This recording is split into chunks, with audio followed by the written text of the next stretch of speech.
MJ reverse society welcome back guys. आज हम episode 220 यानी 220 एक्सप्लेन करने वाले हैं, लेकिन उससे पहले एक छोटा सा रिव्यू। लास्ट एपिसोड में जैसा हमने देखा था, फेरीजीवी ने कहा था कि वो लेफ्ट पाथ चूज किया है उन लोगों ने। किन लोगों ने? लॉन्गेविटी हेवन ने।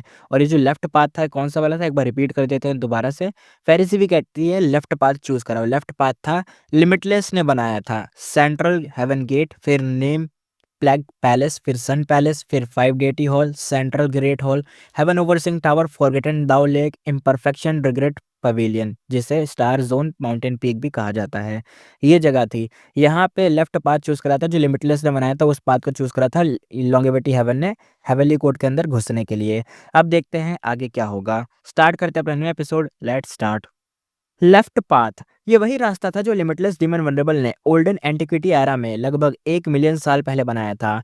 इस लेफ्ट पाथ का रूट बड़ा क्लियर था। सबसे पहले आता था सेंट्रल हेवन गेट, फिर नेम प्लेग पैलेस, फिर सन पैलेस, फिर 5 डेटी हॉल, फिर आता था सेंट्रल ग्रेट हॉल जिसके अंदर फेरिजीवी और डियोक्लोंग बात कर रहे थे, फिर उसके आगे आता था हेवन ओवरसिंग टावर, फिर उसके आगे आता था फॉरगेटन दाउ लेक, और एंड में आता था स्टार जोन माउंटेन पीक पर इनपरफेक्शन रिग्रेट पवेलियन। या एक ही बात कहा जाती है कि स्टार्स ऑन माउंटेन पीक कह लो या इनपरफेक्शन रिग्रेट पवेलियन, क्योंकि माउंटेन पीक के ऊपर ही इनपरफेक्शन रिग्रेट पवेलियन था। आगे देखते हैं। हेवनली कोर्ट पूरी तरह से एक भाई चमक रहा था। हर तरफ से पैलेस और पवेलियंस थे। एकदम ग्रैंड व्यू था। क्लाइमेटी लक अल्टर बिना रुके फुल स्पीड में आगे बढ़ रहा था। हेवनली कोर्ट जो पहले काफी टाइम तक एकदम शांत था, अब भाई डायरेक्ट अटैक फेस कर रहा था। क्लैमिटी लक अल्टर के अंदर 5 एलिमेंट ग्रैंड मास्टर ने सब अच्छे से ऑब्जर्व किया। 5 एलिमेंट ग्रैंड मास्टर कहता है अगर खुद ना देखता तो कभी बिलीव ही नहीं करता। यहाँ के ऑलमोस्ट सारे बिल्डिंग्स इमॉर्टल गो हाउस हैं, चाहे ज्यादातर रैंक 6 हो, पर हेवनली कोर्ट की फाउंडेशन भयानकली स्ट्रांग है, क्योंकि यहाँ पे जब ये सारी बिल्डिंग हेवनली, मतलब क्या बोले यार, इमॉर्टल गो हाउस है, क्या बोल सकते हैं हम। यहाँ पे flower lady of northern desolate immortal हंसी, और वो फ्लावर लेडी कहती है 5 एलिमेंट ये हेवनली कोर्ट है। 3 मिलियन साल पहले रिमोट इंटीग्रेटर एरा में बना था। फेड गू डैमेज होने के बाद भी ये दुनिया का नंबर 1 फोर्स रहा। इतना एक्यूमुलेशन तो नॉर्मल सी बात है, तुमने तो बड़ी यहाँ पे अभी कम देखा है, यहाँ पे अभी तो और देखना बाकी है। फ्लावर लेडी ने कहा ये पैलेसेस रिमोट एंटिक्विटी एरा के फेमस रैंक 8 इमोर्टल्स ने बनाए थे। बाद में statue deity, aunt orchid, yellow coat monarch, uncle Fang और कोक्यूबाइन क्वांग मियाओ जैसे एक्सपर्ट ने मॉडिफाई किया। आज जो देख रहे हो ना, वो फाइनल फॉर्म है। सारे पैलेसेस एक सिस्टम जैसे काम करते हैं, एक दूसरे को सपोर्ट करते हैं, जरूरत पड़े तो अलग भी ऑपरेट कर सकते हैं और काफ़ी कन्वीनियंट भी हैं। पर ओवर एस्टिमेट मत करो, ज़्यादातर सिर्फ रैंक 6 हैं और सिंगल एस्पेक्ट में स्पेशलाइज हैं। बाहर के इमॉर्टल हाउस जितने बैलेंस नहीं है ये। तो 5 एलिमेंट ग्रैंड मास्टर कहता है समझ गया समझ गया। अगर कंप्रिहेंसिव होते तो ज़्यादा इमॉर्टल गू और बहुत सारे इमॉर्टल गू चाहिए होते। हेवनली कोर्ट इतना मतलब प्राउड था कि उन्हें लगा कि कोई इन्वेड ही नहीं करेगा। 3 डीमन वनरेबल के अलावा, और वो तीनों के नाम पता ही होंगे तुम्हें, वो सब आ गए थे यहाँ पे। 5 एलिमेंट ग्रैंड मास्टर जोर से हंसा और कहता है इसलिए हमने उन्हें ऑफ गार्ड पकड़ा है, ये उनकी वीकनेस है। इंटरेस्टिंग है, 3 डीमन वनरेबल के बाद मैं भी हेवनली कोर्ट अटैक कर रहा हूँ। यहाँ मर भी गया ना तो लाइफ वेस्ट नहीं जाएगी, क्योंकि मेरा भी हिस्ट्री में नाम लिखा जाएगा ना, इसलिए।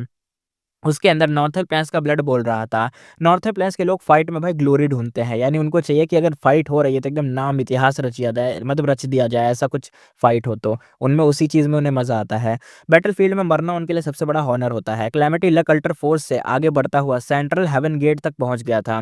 गेट एक माउंटेन जैसा था, गोल्डन डेकोरेशन से भरा हुआ, थिक पिलर्स थे और भाई जेम्स से एकदम चमक रहा था। 5 एलिमेंट ग्रैंड मास्टर कहता है ये सेंट्रल हेवन गेट है क्या?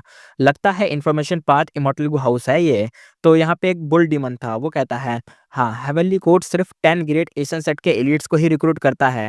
रैंक 8 के जो एलिट्स होते हैं ना, ज्वाइन करने से पहले सेंट्रल हेवन गेट का टेस्ट पास करना पड़ता है। यहाँ पे टेस्ट होता है। सेंट्रल हेवन गेट टाइटली बंद था। ये जो क्लैमिटी लक अल्टर था ना, ये इसको रोक रहा था। तो यहाँ पे देखते हैं सेंट्रल हेवन गेट के अंदर, उसके अंदर ड्यूक लॉन्ग कहता है central heaven gate rank 8 information path immortal को हाउस है, पर डिफेंस वीक है, ज़्यादातर नहीं रोक पाएगा। और एक तरीके से स्टोरेज में गोल्डन पर्ल्स कितने हैं यहाँ पे जो तुम मतलब यहाँ से निकाले जा सके या कुछ भी इनका यूज़ किया जा सके। ये जो सेंट्रल हेवन गेट है असल में एक इमॉर्टल गुहा हाउस है, उसके अंदर ज़्यादा ताकत नहीं है और ज़्यादा देर रोक नहीं पाएगा। ऐसा मान लो कि जो first layer of defence line होती है ना, ऐसी हेवनली गेट की, मतलब हेवनली कोर्ट की ये एक गेट की। फ़ेरिज़ी भी कहती है तुरंत ही बोलते हुए, 3000 होंगे हमारे पास से गोल्डन पल्स जो आप बात कर रहे हो। ड्यूक लोंग कहता है सब निकालो, सेंट्रल हेवन गेट को सपोर्ट दो, लॉन्गेविटी हेवन के पास से ट्रम्प कार्ड्स होंगे, नॉर्थन पैंस के लोग सिर्फ ब्रेव नहीं होते, स्मार्ट भी होते हैं। शांत रहना होगा, टाइम को बाय करो जब तक फेट गू रिस्टोर ना हो, तब सब सैक्रिफाइस वर्थ जाएगा। यानी एक बार अगर फेट गू रिस्टोर हो गया तो इनकी तो बीच रास्ते में फील्डिंग सेट है। फ़ेरिज़ी कहती है जी। फ़ेरिज़ी ने सेंट्रल ग्रेट हॉल से पूरी हेवेली को ट्रेज़री ओपन करी और गोल्डन पल्स की बारिश की तरह एकदम भाई गिरने लगे। क्लिंग-क्लिंग आवाज़ आ रही थी। हर तरफ गोल्डन पल्स यहाँ पे स्पार्क कर रहे थे और यहाँ पे हर तरफ बिखरे हुए थे। Calamity luck altar heaven gate से टकराया। गेट में थोड़े बहुत क्रैक्स आने लग गए, लेकिन यहाँ पे जो गोल्डन पल्स थे, गोल्डन पल्स अल्टर बन के गिरे और शार्प साउंड निकलते रहे। कैलेमिटी लक अल्टर बिल्कुल अनइफेक्टेड था। एक भी क्रैक नहीं हुआ इन गोल्डन पल्स का उसके ऊपर, क्योंकि वो उसके ऊपर भी गिर रहे थे और हेवन गेट के ऊपर भी गिर रहे थे। तब गोल्डन पल्स का असली इफेक्ट दिखने लग गया। हर एक पल एक जाइंट गोल्डन सोल्जर में बदल गया और पूरा आर्मर, हेलमेट के नीचे सिर्फ 2 चमकती गोल्डन आँखें और हाथ में एक्सेस थे, ब्लेड थे, किसी में स्पेयर थे, तो सब रेडी हो गए फाइट के लिए। यानी ऐसा मान लो ये जो पल्स थे ना, ये करीबन फ़ेरिज़ी ने बोला ना कि मेरे पास 3000 होंगे, 3600 करीब होंगे, तो यहाँ पे 3600 वॉरियर्स आ गए थे रेडी टू मेड वाले, एकदम बढ़िया वाले, एकदम 2 मिनट्स के अंदर मैगी की तरह तैयार हो गई है। और ये जो गोल्डन पल्स वाले वॉरियर थे ना, बिल्कुल वैसे टाइप के, मान लो एग्जांपल के लिए जैसे फेंगजुजे का सॉन्ग वॉरियर वाला है नहीं, एक अटैक सॉन्ग वॉरियर जिसमें उसके वॉरियर्स बन जाते हैं फेंगजुजे के, वैसे ही टाइप वाला ये भी था। गोल्डन पल्स के सोल्जर बन गए थे और जितने भी गोल्डन पल्स के सोल्जर थे ना, calamity luck alter immortal house को घेर लिया था। काउंटलेस ब्लेडेड स्पेयर अल्टर पर अटैक कर रहे थे और एकदम चिंगारियां उड़ने लग गई थी। कैलेमिटी लक अल्टर भाई जोर से कांप उठा था, यानी इमॉर्टल हाउस लॉन्गेविटी हेवन का। डिफेंस के लिए इमॉर्टल एसेंस तेजी से खर्च हो रहा था। 5 एलिमेंट ग्रैंड मास्टर शॉक हो गया। वो कहता है ये क्या है बे? हर सोल्जर एशियन डेसरेट बीस्ट जितनी स्ट्रेंथ रखता है, पर कोई फोर्स नहीं है। मतलब इसके अंदर कोई भी लाइफ फोर्स इसके अंदर भरी नहीं है, बस ऐसी ऐसा मान लो बस एक ढांचे की तरह काम कर रहा है। ये कोई इमॉर्टल किलर मूव लगता है। बुल डीमन अपने भाई शांत टोन में कहता है, ये गोल्डन पल्स हैं। मेडिवल एंटिक्विटी एरा में हेविली कोट का एक मेटल पाथ ग्रेट एक्सपर्ट था, गोल्डन पल इमॉर्टल किंग। ये उसका सिग्नेचर किलर मूव था, सिर्फ उसी का। तो फ्लावर लेडी हंसते हुए बोलती है, फेरी ज़ीवी और ड्यूक लॉन्ग खुद सामने नहीं आ रहे, सिर्फ गोल्डन पल्स यूज़ हो रहे हैं। क्लियर है, हेवेली कोर्ट को टाइम बाय कर रहा है जैसे-तैसे। वो फेट गू को रिस्टोर करना चाहता है, इसलिए टाइम बाय कर रहा है। बुल डीमन यहाँ पे सर हिलाते हुए कहता है, स्मार्ट डिसीजन है उनका। हेवेली कोर्ट बड़ा है, पर एक तरीके से यहाँ पे ना जागे हुए हेवेली कोर्ट के रैंक एट गो इमॉर्टल कम है, यानी उनके पास मैन पावर कम है और बाहर का बैटलफील्ड उनकी स्ट्रेंथ को डिवाइड करता रहा है। एक तरीके से डिवाइड भी करा है, डिवाइड करता भी आया है, क्योंकि उनको देखो मैन पावर उनके पास कम होती है, वो ज़्यादातर लोगों को रिक्रूट करते हैं और रिक्रूट भी बहुत कम ही लोग होते हैं हवेली कोड के अंदर, इसलिए। फ्लावर लेडी की आँखें एकदम चमक उठी। फ्लावर लेडी कहती है, फिर हमें इसी वक़्त का तो फ़ायदा उठाना चाहिए और ज़्यादा अटैक करने चाहिए। बुल डीवन ने धीरे से कहा, मैं ही करता हूँ। उसने फ़ोकस किया, कैलेमिटी लक अल्टर को कंट्रोल करना शुरू करा। एक मेथड एक्टिवेट हुआ, अल्टर तेज़ रोशनी से चमक उठा। रोशनी के अंदर स्पीशियस क्लाउड बने और सारे के सारे गोल्डन पल्स सोल्जर को एकदम भाई दूर से ढकेल दिया। लगते ही दूर ढकेल दिया। अगले ही पल बूम आवाज़ आई। कैलेमिटी लक अल्टर ने सेंट्रल हेवन गेट को एक ही बार में तोड़ दिया। इतना खतरनाक टकराया। लॉन्गेविटी हेवन के इमॉर्टल ने ना तो गोल्डन पल्स सोल्जर को मारा, ना ही already damage central heaven gate पर टाइम वेस्ट करा। उन्होंने सीधा आगे बढ़े और तोड़ दिया। ये बैटल टाइम पर डिपेंड करती थी। हेवेली कोर्ट टाइम बाय करना चाहता था और लॉन्गेविटी हेवन को उन्हें रोकना था। रास्ते भर गोल्डन पल्स सोल्जर आते रहे, पर कैलेमिटी लक अल्टर को रोक ही नहीं पाए। जल्दी ही वो नेम प्लेग पैलेस तक पहुंच गए, पर जो दिखा वो शॉकिंग था। नेम प्लेग पैलेस आसमान में ऊपर उठ चुका था, यानी आसमान में था कुछ फ्लोट करते हुए, मान लो। 5 एलिमेंट ग्रैंड मास्टर खुश भी हुआ और कंफ्यूज भी हो गया कि ये क्या मैटर है। उसने पूछा, हेवरी कोर्ट ने नेम पैलेस मतलब ये नेम प्लेग पैलेस को हटा दिया, उड़ा दिया, क्या कर रखा है ये? तो यहाँ पे बिंग साई चुआन धीरे से उसने समझाया और कहा, ये भी इंफॉर्मेशन पाथ इमॉर्टल हाउस है। इसके अंदर नेम पैलेक्स होते हैं और हर एक किसी इंसान का नाम। ये हेवेली कोर्ट का 5 रीजनल में फैला हुआ इंफॉर्मेशन नेटवर्क है। यहीं से उनके नेटवर्क काम करते हैं। इन्फॉर्मेशन पाथ नेटवर्क का एक ज़रिया होगा ये नेम प्लेग पैलेस जो भी था। 5 एलिमेंट ग्रैंड मास्टर का चेहरा थोड़ा-सा बदल गया। वो कहता है, मतलब अगर हम इसे डिस्ट्रॉय कर दें, तो पूरा इन्फॉर्मेशन नेटवर्क एक्सपोज़ हो जाएगा, इसलिए किसी भी कॉस्ट पर हटा दिया। हैं, ताकि हम इसे डिस्ट्रॉय ना कर पाए, उन्होंने रास्ते से ही हटा दिया। उसे थोड़ा-सा अफ़सोस हुआ। हेवनली कोर्ट का इन्फॉर्मेशन नेटवर्क बहुत ही एक तरीके से पाँचों रीजन में ना फैला हुआ है। बाकी रीजन कंपेयर ही नहीं कर सकते इसके बराबर। 10 ग्रेट एशियन सेट के through heavenly court central continent पर एरास से रूल कर रहा है, बहुत एरा से। इसलिए उनके पास बेस्ट लोग थे जो सीक्रेटली हर जगह भेजे जा सके थे। मतलब भेजे जा सकते थे और कहीं-कहीं तो स्पाई बन के काम भी कर रहे हैं। और सबसे बड़ा प्राइम एग्ज़ाम्पल तो तुम जानते ही हो, नॉर्थर्न प्लेन्स के अंदर प्रिंस फेंगशियान है, वो स्पाई है। तो समझ ही जाओ। अब तुम अगर समझे नहीं तो यहाँ पे बताइए, देखो क्या हुआ। सेंट्रल हेवन गेट को पार करने के बाद इनका सबसे दूसरा सामना होता है दूसरे इमॉर्टल गो हाउस जिसका नाम था नीम प्लेग पैलेस से। लेकिन ये जब आगे बढ़े, नीम प्लेग पैलेस हवा में फ्लोट कर रहा था और रास्ते से हट चुका था। यानी उसने रास्ता दे दिया था साइड में कि जाओ तुम आगे चले जाओ, मैं तो हूँ ही नहीं यहाँ पे। ये बात इनके लिए शॉकिंग वाली बात थी कि इनको तो पहले से लड़ना था, लेकिन भाई इनको बिना तोड़े बिना कुछ करे ये बंदे भागे जा सकते, ये क्या मैटर हो गया। ये थोड़ा सा कंफ्यूज थे। अब समझ आया कि क्यों ऐसा हुआ, क्योंकि अगर वो डिस्ट्रॉय हो जाता तो हवेली कोड को भी थोड़ा ज़्यादा नुकसान हो जाता है। भले फेट को रिस्टोर कर रहे हैं, लेकिन थोड़ा बहुत तो होप है उनके अंदर कि अरे यार इसको थोड़ा साइड कर लेते हैं। बाकी reasons longevity heaven, southern alliance अभी भी यूनाइटेड हुए थे और दूसरे सुपर क्लैंस का स्केल बहुत छोटा था। यहाँ पे बिंग साइचुआन ने ऑर्डर दिया, कहा छोड़ दो, ये तो एक्सपेक्टेड ही था, ऑब्स्टिकल हटा है तो हम फास्ट आगे बढ़ सकते हैं ना, ये तो हमारे रास्ते में है ही नहीं। अगला स्टॉप था सन पैलेस। क्लैमिटी लक अल्टर तीसरे ऑब्स्टिकल पर पहुंच गया। सन पैलेस से भयानक भाई गर्म रोशनी निकल रही थी। हीट से आसपास एकदम हवा डिस्टॉर्ट हो रही थी, ऐसा लग रहा था पता नहीं क्या ही तरंगे निकल रही हो, हवा कितनी एकदम लू तो ऐसा मान लो यार तुम आग ही बह रही हो हवा में, ऐसे टाइप का था। अल्टर के अंदर होते हुए भी इमॉर्टल्स को जल्दी एकदम ऐसा लगा कि एकदम जल्दी-जल्दी से ऐसा फ़ील हो रहा था एकदम, मतलब बहुत स्पीड में ऐसा लग रहा है कि उनके अंदर ना कुछ समा रहा है एकदम। वो होता नहीं है कि तुम एकदम गर्मी में जा रहे हो, एकदम लू चल रही है, एकदम कितनी गर्मी लगती है, पसीने आते रहते हैं, एकदम सर पे सूरज है, इतना गर्म लग रहा है, वैसे टाइप की फीलिंग यहाँ पे बहुत ज़्यादा हो रही थी। जब अल्टर आगे बढ़ने लगा, बिना ज़्यादा पास जाए ही उसका जो सरफेस था एकदम पिघलने लग गया, ऐसा लग रहा है किसी सूरज के पास जा रहे हो। बहुत सारे मॉडल को तो वहीं पे जल के राख ही हो गए। सन पैलेस इतना पावरफुल था कि क्लैमिटी लक अल्टर पास पास भी नहीं जा पा रहा था। ये पूरे हवेली कोड की रोशनी को कंट्रोल कर रहा था। इसका core multiple rank 8 light path की इमॉर्टल बूथ है। डिफेंस वीक होने के बाद भी अप्रोच इम्पॉसिबल थी। तब यहाँ पे क्या था, बूम बूम आवाज आई। क्लैमिटी लक अल्टर ने दूर से किलर मूव फायर किए, पर सब अटैक सन पैलेस की हीट में ही मतलब पिघल गए, लगे ही नहीं उसको, पिघल गए वहीं पे जाके।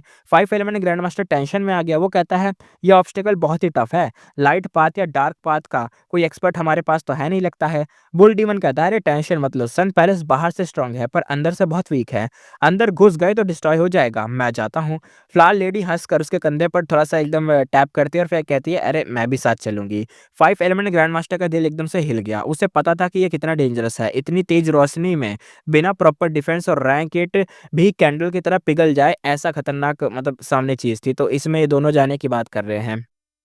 अपना 5 एलिमेंट कहता है ये बहुत ही रिस्की है, कोई और तरीका। उसकी बात होने से पहले ही बिंग साई चुआन ने बीच में उसकी बात काट दी और कहा स्पीड सब कुछ है और तुम दोनों जाओ। उसने क्लैमिटी लकल्टर से अटैक चलाकर रास्ता बनाया, बुल डीमर और फ्लावर लेडी भेजी और एकदम तीर की तरह घुसे स्पीड में, और एक पल में सन पैलेस के अंदर वो सीधा ही घुसने वाले थे। फेरी जीबी सेंट्रल सेंट्रल ग्रेट हॉल में एकदम कोल्ड मुस्कान के साथ बोलती है सपना देख रहे हो क्या अंदर घुसने का। सन पैलेस की इंटेंसिटी एकदम से बढ़ गई, मतलब पहले तो नॉर्मल थी, ये भी संभाली नहीं जा रही थी, लेकिन अब क्या हुआ, और ज्यादा बढ़ गई। फेरिस जीबी ने कुछ कांड करा था वहीं बैठे बैठे। फाइव एलिमेंट कहता है चिल्लाते हुए ओह नो, ये तो गलत हो गया। क्रिटिकल अमाउंट पर फ्लावर लेडी चिल्लाई, उसका छोटा सा शरीर पिंक लाइट में एकदम बदल गया और बुल डीमन को शील्ड कर लिया। बुल डीमन दर्द से एकदम भाई कर्रा उठा, पर वो रुका नहीं, वो सीधा सन पैलेस के अंदर ही घुस गया। फेरी जीबी का चेहरा एकदम से भाई कोल्ड सा हो गया, वो एकदम हिल गई, कह रहे अरे ये क्या। फिर उसे इन्फॉर्मेशन मिली, लो भाई सन पैलेस गिर चुका है, और भाई 10 सांस के अंदर ही यानी 10 सेकंड के अंदर ही भाई उस बुल डीमन ने कर दिया कांड। सन पैलेस डिस्ट्रॉय हो चुका था, हेवली कोड का आसमान अब अंधेरे में पड़ चुका था। रंबल के बीच से ही बुल डीमन फ्लावर लेडी की भाई लाश उठाए क्लैमिटी लक अल्टर में वापस आया, उसका चेहरा बिल्कुल एक्सप्रेशनलेस था। ओके, तो यहाँ पे फ्लावर लेडी ने अपने आप को एज अ डिफेंस बना के बुल डीमन को बचाए रखा और अपने आप को सेक्रीफाइस कर दिया ताकि ये जो चीज़ थी डिस्ट्रॉय हो सके, सन पैलेस। ठीक है, सन पैलेस डिस्ट्रॉय हुआ था पर लॉन्गेविटी हेवन में भाई कीमत चुकानी पड़ गई थी उन लोगों को। फ्लावर लेडी यहाँ पे मर चुकी थी। फाइव एलिमेंट ग्रैंड मास्टर उसे कंसोल करना चाहता था पर शब्द ही नहीं निकले तो क्या बोलता। बुल डीमन और flower lady northern desolation immortal हमेशा साथ रहते थे, और एक जिंदा था, दूसरी भाई कुर्बान हो चुकी थी। हैरानी की बात ये थी कि फ्लावर लेडी के चेहरे पर मुस्कान थी, मतलब वो मरी तो भाई एकदम प्राउड तरीके से मरी, एकदम बढ़िया था। जैसे विनलैंड सागा में वो जो बंदा था एकदम खड़े होके मरा था ना प्राउड तरीके से, जैसे वन पीस में अपना वाइट बियर्ड था, ऐसे टाइप से एकदम मतलब वैसी वाली मौत नहीं, एकदम सही प्राउड वाली मौत, हॉनर वाली मौत। बुल डीमन काफी देर तक उसकी लाश को देखता रहा, फिर वो फ्लावर पेटल्स में बिखर गई और सिर्फ छोटा सा एक नाजुक फूल बचा। बुल डीमन ने उस फूल को प्यार से अपने सर पे रखा और उस पल उसका सख्त और एकदम जो कोल्ड रूप था ना बुल डीमन का, वो पिघल चुका था, थोड़ा सा अच्छा वाला रूप दिख रहा था। बुल डीमन ने सामने देखा और बुल डीमन ने बोला, आगे चलो। कोई नहीं, मतलब उसने बोला कि ये ज़्यादा ज़रूरी है, हमें आगे बढ़ना चाहिए। बिंग सैचुआन के कंट्रोल में कैलेमिटी लक अल्टर फिर से आगे बढ़ने लग गया। अब सन पैलेस डिस्ट्रॉय हो गया था और नेक्स्ट टारगेट यहाँ पे बना था 5 डेटी हॉल, उसके बाद सीधा सेंट्रल ग्रेट हॉल, और जहाँ फेरिजीवी और ड्यूक मौजूद थे। मुझे पहले ऐसा लगा था कि जो अपना वो शुरू शुरू वाला सेंट्रल हेवन गेट था ना, वहाँ पे फेरिजीवी आ गए हैं, लेकिन वो ना दूर से ही है, वो अपने सेंट्रल ग्रेट हॉल के अंदर है और वहाँ से ही सब कुछ कंट्रोल कर रहे हैं, एक तरीके से ऑपरेशन कंट्रोल रूम या कंट्रोल सेंटर मान लो सेंट्रल ग्रेट हॉल को, कि वही टाइप की चीज़ थी ये। वहीं पे ड्यूक लॉन्ग मौजूद और फेरिजीवी थे। यहाँ पे लॉन्गेविटी हेवन के गुइमोटल पूरा डिटर्मिनेशन के साथ आए थे, सेक्रीफाइस की परवाह किए बिना फुल फोर्स से अटैक हो रहा था, हेविली कोर्ट पर प्रेशर बढ़ता जा रहा था। ड्यूक लॉन्ग यहाँ पे अब सीरियस हो गया था। ड्यूक लॉन्ग ने कहा, इन्हें आगे नहीं बढ़ने दे सकते, क्या सब डिप्लॉय हो चुके हैं? फेरी जीवी का चेहरा थोड़ा सा खराब खराब सा हो गया। फेरी जीवी कहती है, सिर्फ 2 ही आए हैं। ड्यूक लॉन्ग थोड़ा सा रुक कर बोलता है, कांग शुआन जी नहीं आया? ठीक है, जेनेसिस लोटस के साथ उसका एग्रीमेंट था, जो 2 आए हैं उनकी स्ट्रेंथ काफ़ी है, कैलेमिटी लक अल्टर को कुछ टाइम तक तो रोक ही सकते हैं वो दोनों लोग। जैसे ही 5 डेटी हॉल नजर आया, अचानक एक भयानक सैंडस्टॉर्म उठा। रेत की लहरें कैलेमिटी लकल्टर के सामने खड़ी हो गई। रोर आवाज आई, एक दहाड़ गूंजी और रेत हट गई और एक पहाड़ जैसा टाइगर सामने आया। ये टाइगर मेटल जैसा था, गोल्डन स्किन थी, सिल्वर दांत थे और रूबी जैसे एकदम आंखें थी। फोrehead पर एक सिंबल बना हुआ था, अजीब सा सिंबल था, बल्कि इस पे इस सिंबल के साथ एक नंबर भी लिखा हुआ था 95 सा। 5 एलिमेंट ग्रैंड मास्टर शॉक में आ गया। वो कहता है, हेवली कोड के पास लेजेंडरी इमोरियल डेसर्ट बीस्ट भी है क्या? बिंग साई चुआन शांत रहा, फिर उसने बोला, हाँ, टोटल 3 है इनके पास। ये टाइगर दिखता है पर असल में इसका नाम है शाबी, ये शाबी है। बिंग साई चुआन कहता है, शाबी फैंडिश क्यूआई सी स्प्रिंग से बनता है। अब क्यूआई पाथ ऑलमोस्ट एक्सटिंक्ट है, सी स्प्रिंग भी खत्म हो चुका है, ये अकेला इकलौता बचा हुआ है। बिंग साई चुआन ने आगे कंटिन्यू करते हुए कहा, ओल्डन एंटिक्विटी एरा में 7 फैंडिश प्राइमल मोनार्क ने इसे पाला था। उसने 99 शाबी बनाए थे, एक पूरी आर्मी थी 99 की। उस वक्त कोई उसका मुकाबला नहीं कर सकता था।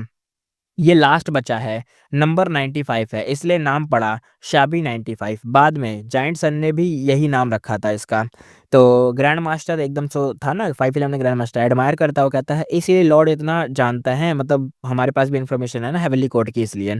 पीछे शाबी 95 स्टैंड सॉन्ग के साथ क्लैमिटी लकल्ट से टकरा रहा था। पीक रैंक 8 की बैटल यहाँ पे दिख रही थी। बिंग साई चुआन एनालिसिस मोड में था। वो कहता है, ये इंटरनल सैंड केव में रहता है, हेवली कोर्ट ने इसे यहाँ भेजा। Green Z crane Duan Dan भी आएगा और कांग जुआनजी नहीं आएगा। मतलब अब इसने पहले ही पता लगा लिया। फेरिस जीवी ने बोला था ना यहाँ पे सिर्फ 2 ही आए हैं, तीसरा नहीं आया। तो ड्यूक लॉन्ग ने बोला था कोई बात नहीं, ये 2 भी उसको संभाल लेंगे। तो ये 2 लोगों की बात कर रहा था। एक बात कर रहा था ग्रीन जेड क्रैन डुआन रैन भी आएगा और यहाँ पे कांग जुआनजी नहीं आएगा। तो जो तीसरा नहीं आने वाला उसका नाम है कांग जुआनजी। जो तीसरा इमोरियल डेसर्ट बीस्ट है वो नहीं आएगा। अब पता चलेगा कि क्यों नहीं आएगा वो तीसरा। एक तो आ गया है अपना टाइगर, दूसरा है रुआनडन या क्रैन रुआनडन जो भी कह लो, वो आएगा। देखते हैं। 511 ग्रैंड मास्टर ने पूछा, तो रुआनडन और कांग जुआनजी, बाकी 2 और लेजेंडरी बीस्ट है ना? अंदर ही अंदर थोड़ा सा सोचता है, बिंग साई चुआन इतना श्योर कैसे है कि मतलब 2 लोग आएंगे, उसने बोल दिया अभी तक 1 आया है और 2 लोग इसने बोला आएंगे, तीसरा नहीं आएगा। क्या हवेली कोर्ट में कोई स्पाई है इनका?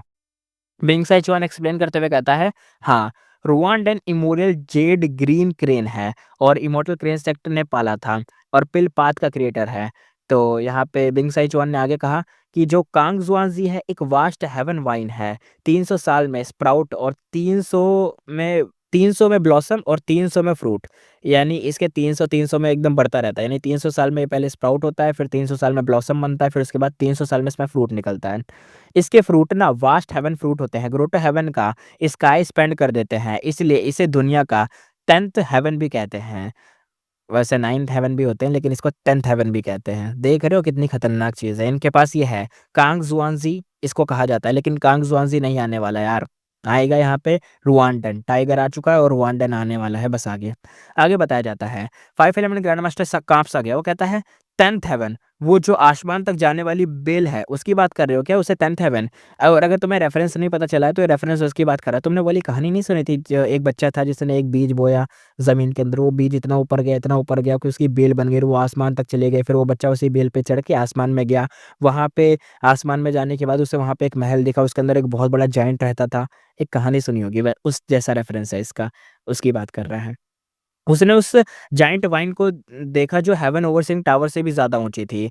बिंग साई चुआन कहता है, हाँ, जेनेसिस लोटस इमॉर्टल वल्नरेबल खुद इसे लाया था। एग्रीमेंट ये है कि ये ऑर्डर से फॉलो नहीं करता, सिर्फ 1000 साल में वास्ट हेवन फ्रूट देता है, इसलिए ये नहीं आएगा। तो रीज़न पता चल गया था। देख रहे हो, ये इसलिए नहीं आने वाला, बाकी 2 आ जाएँगे, ये नहीं आएगा। 5 एलिमेंट ग्रैंड मास्टर को सब समझ आ गया था। ऐसी यूनिक चीज़ को हेवनली कोड भी फ्रीडम देता है क्योंकि फ़ायदा बहुत बड़ा था। उसी वक़्त सेंट्रल ग्रेट हॉल में यहाँ पे फेरिज़ी भी चौंक गई। वो कहती है, ओह नो! ये कैलेमिटी लक अल्टर फेक है। ड्यूक लॉन्ग एकदम भाई पलट के देखता है। क्या कह रही हो? कैलेमिटी लक अल्टर फेक है? ये तो हमारे सामने है। फेरिज़ी भी सेंट्रल हॉल कंट्रोल कर रही थी और पूरे हेवनली कोड को ऑब्ज़र्व कर रही थी। हेवन ओवरसीइंग टावर मूव नहीं हो सकता था, इसलिए उनसे ना बाकी इमॉर्टल हाउसेस एक्टिवेट किए थे। अगले ही पल एक क्रिस्टल रेनबो लाइट शूट हुई। झटका देख रहे हो, कितना बड़ा झटका लगा। वहाँ पे बिंग सेचुआन एक्सप्लेन कर रहा है 5 एलिमेंट ग्रैंड मास्टर को कि ये चीज़ क्या है, और इधर पता चलता है कि जो पूरा का पूरा ये जो हेवनली कोर्ट है, इनको अब पता चल रहा है कि ये जो सामने चीज़ है यानी लॉन्गेविटी हेवन, जो अभी कैलेमिटी लकल्टर चीज़ को लेके आया है, इनके अंदर बिंग सेचुआन और अपना ग्रैंड मास्टर भी है। ये दोनों जहाँ बात कर रहे हैं वो फेक है।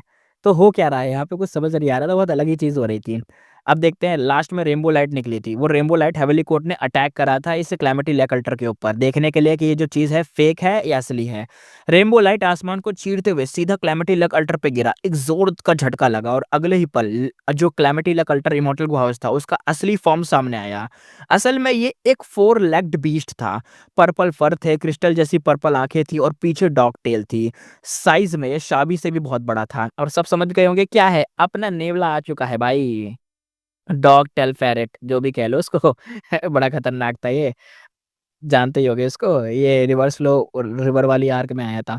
पर्पल पैरेट हँसा। पर्पल पैरेट कहता है, आखिर तुम हेवनली कोड के बेवकूफ समझ ही गए। हा हा हा हा।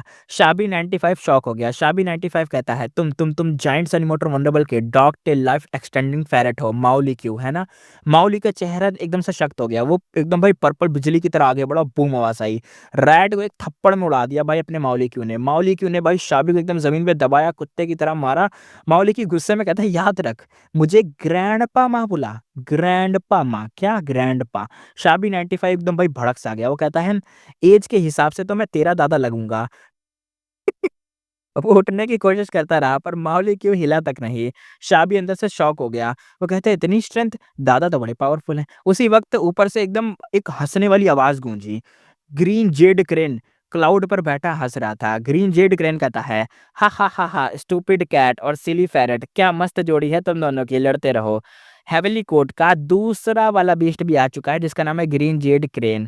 जैसे रंग वांग या जो भी कह लो, रंग कान जो भी यार है, 3 थे ना, जिसमें से एक बेल है बहुत ऊंची जो आसमान तक जाती है, वो तो आने से रही, वो नहीं आएगी। 2 थे इनके गार्ड, वो आ चुके थे। एक तो यहाँ पे पिट रहा है कुत्ते की तरह अपनी बिल्ली, और दूसरा अपना ये आ चुका है ग्रीन जेड क्रेन हंस रहा है ऊपर से। मौली क्यों ने ऊपर देखा। मौली की कहता है, ओह! तो ग्रीन जेड क्रेन है, इंसान बनकर घूम रहा है, नीचे आ, ग्रैंडपा माओ तुझे फिर से बर्ड बनाना सिखाता है। असल में ये बर्ड था। ग्रीन जेड क्रेन गुस्सा हो गया। वो कहता है, बदतमीज़ नेवले, तेरी खाल उखाड़ दूँगा मैं। वो नीचे आने ही वाला था पर फेरी ज़ीवी का सीक्रेट ऑर्डर आया और 5 डेटी हॉल की तरफ जाना है, तो अब वो कुछ कर नहीं पाया।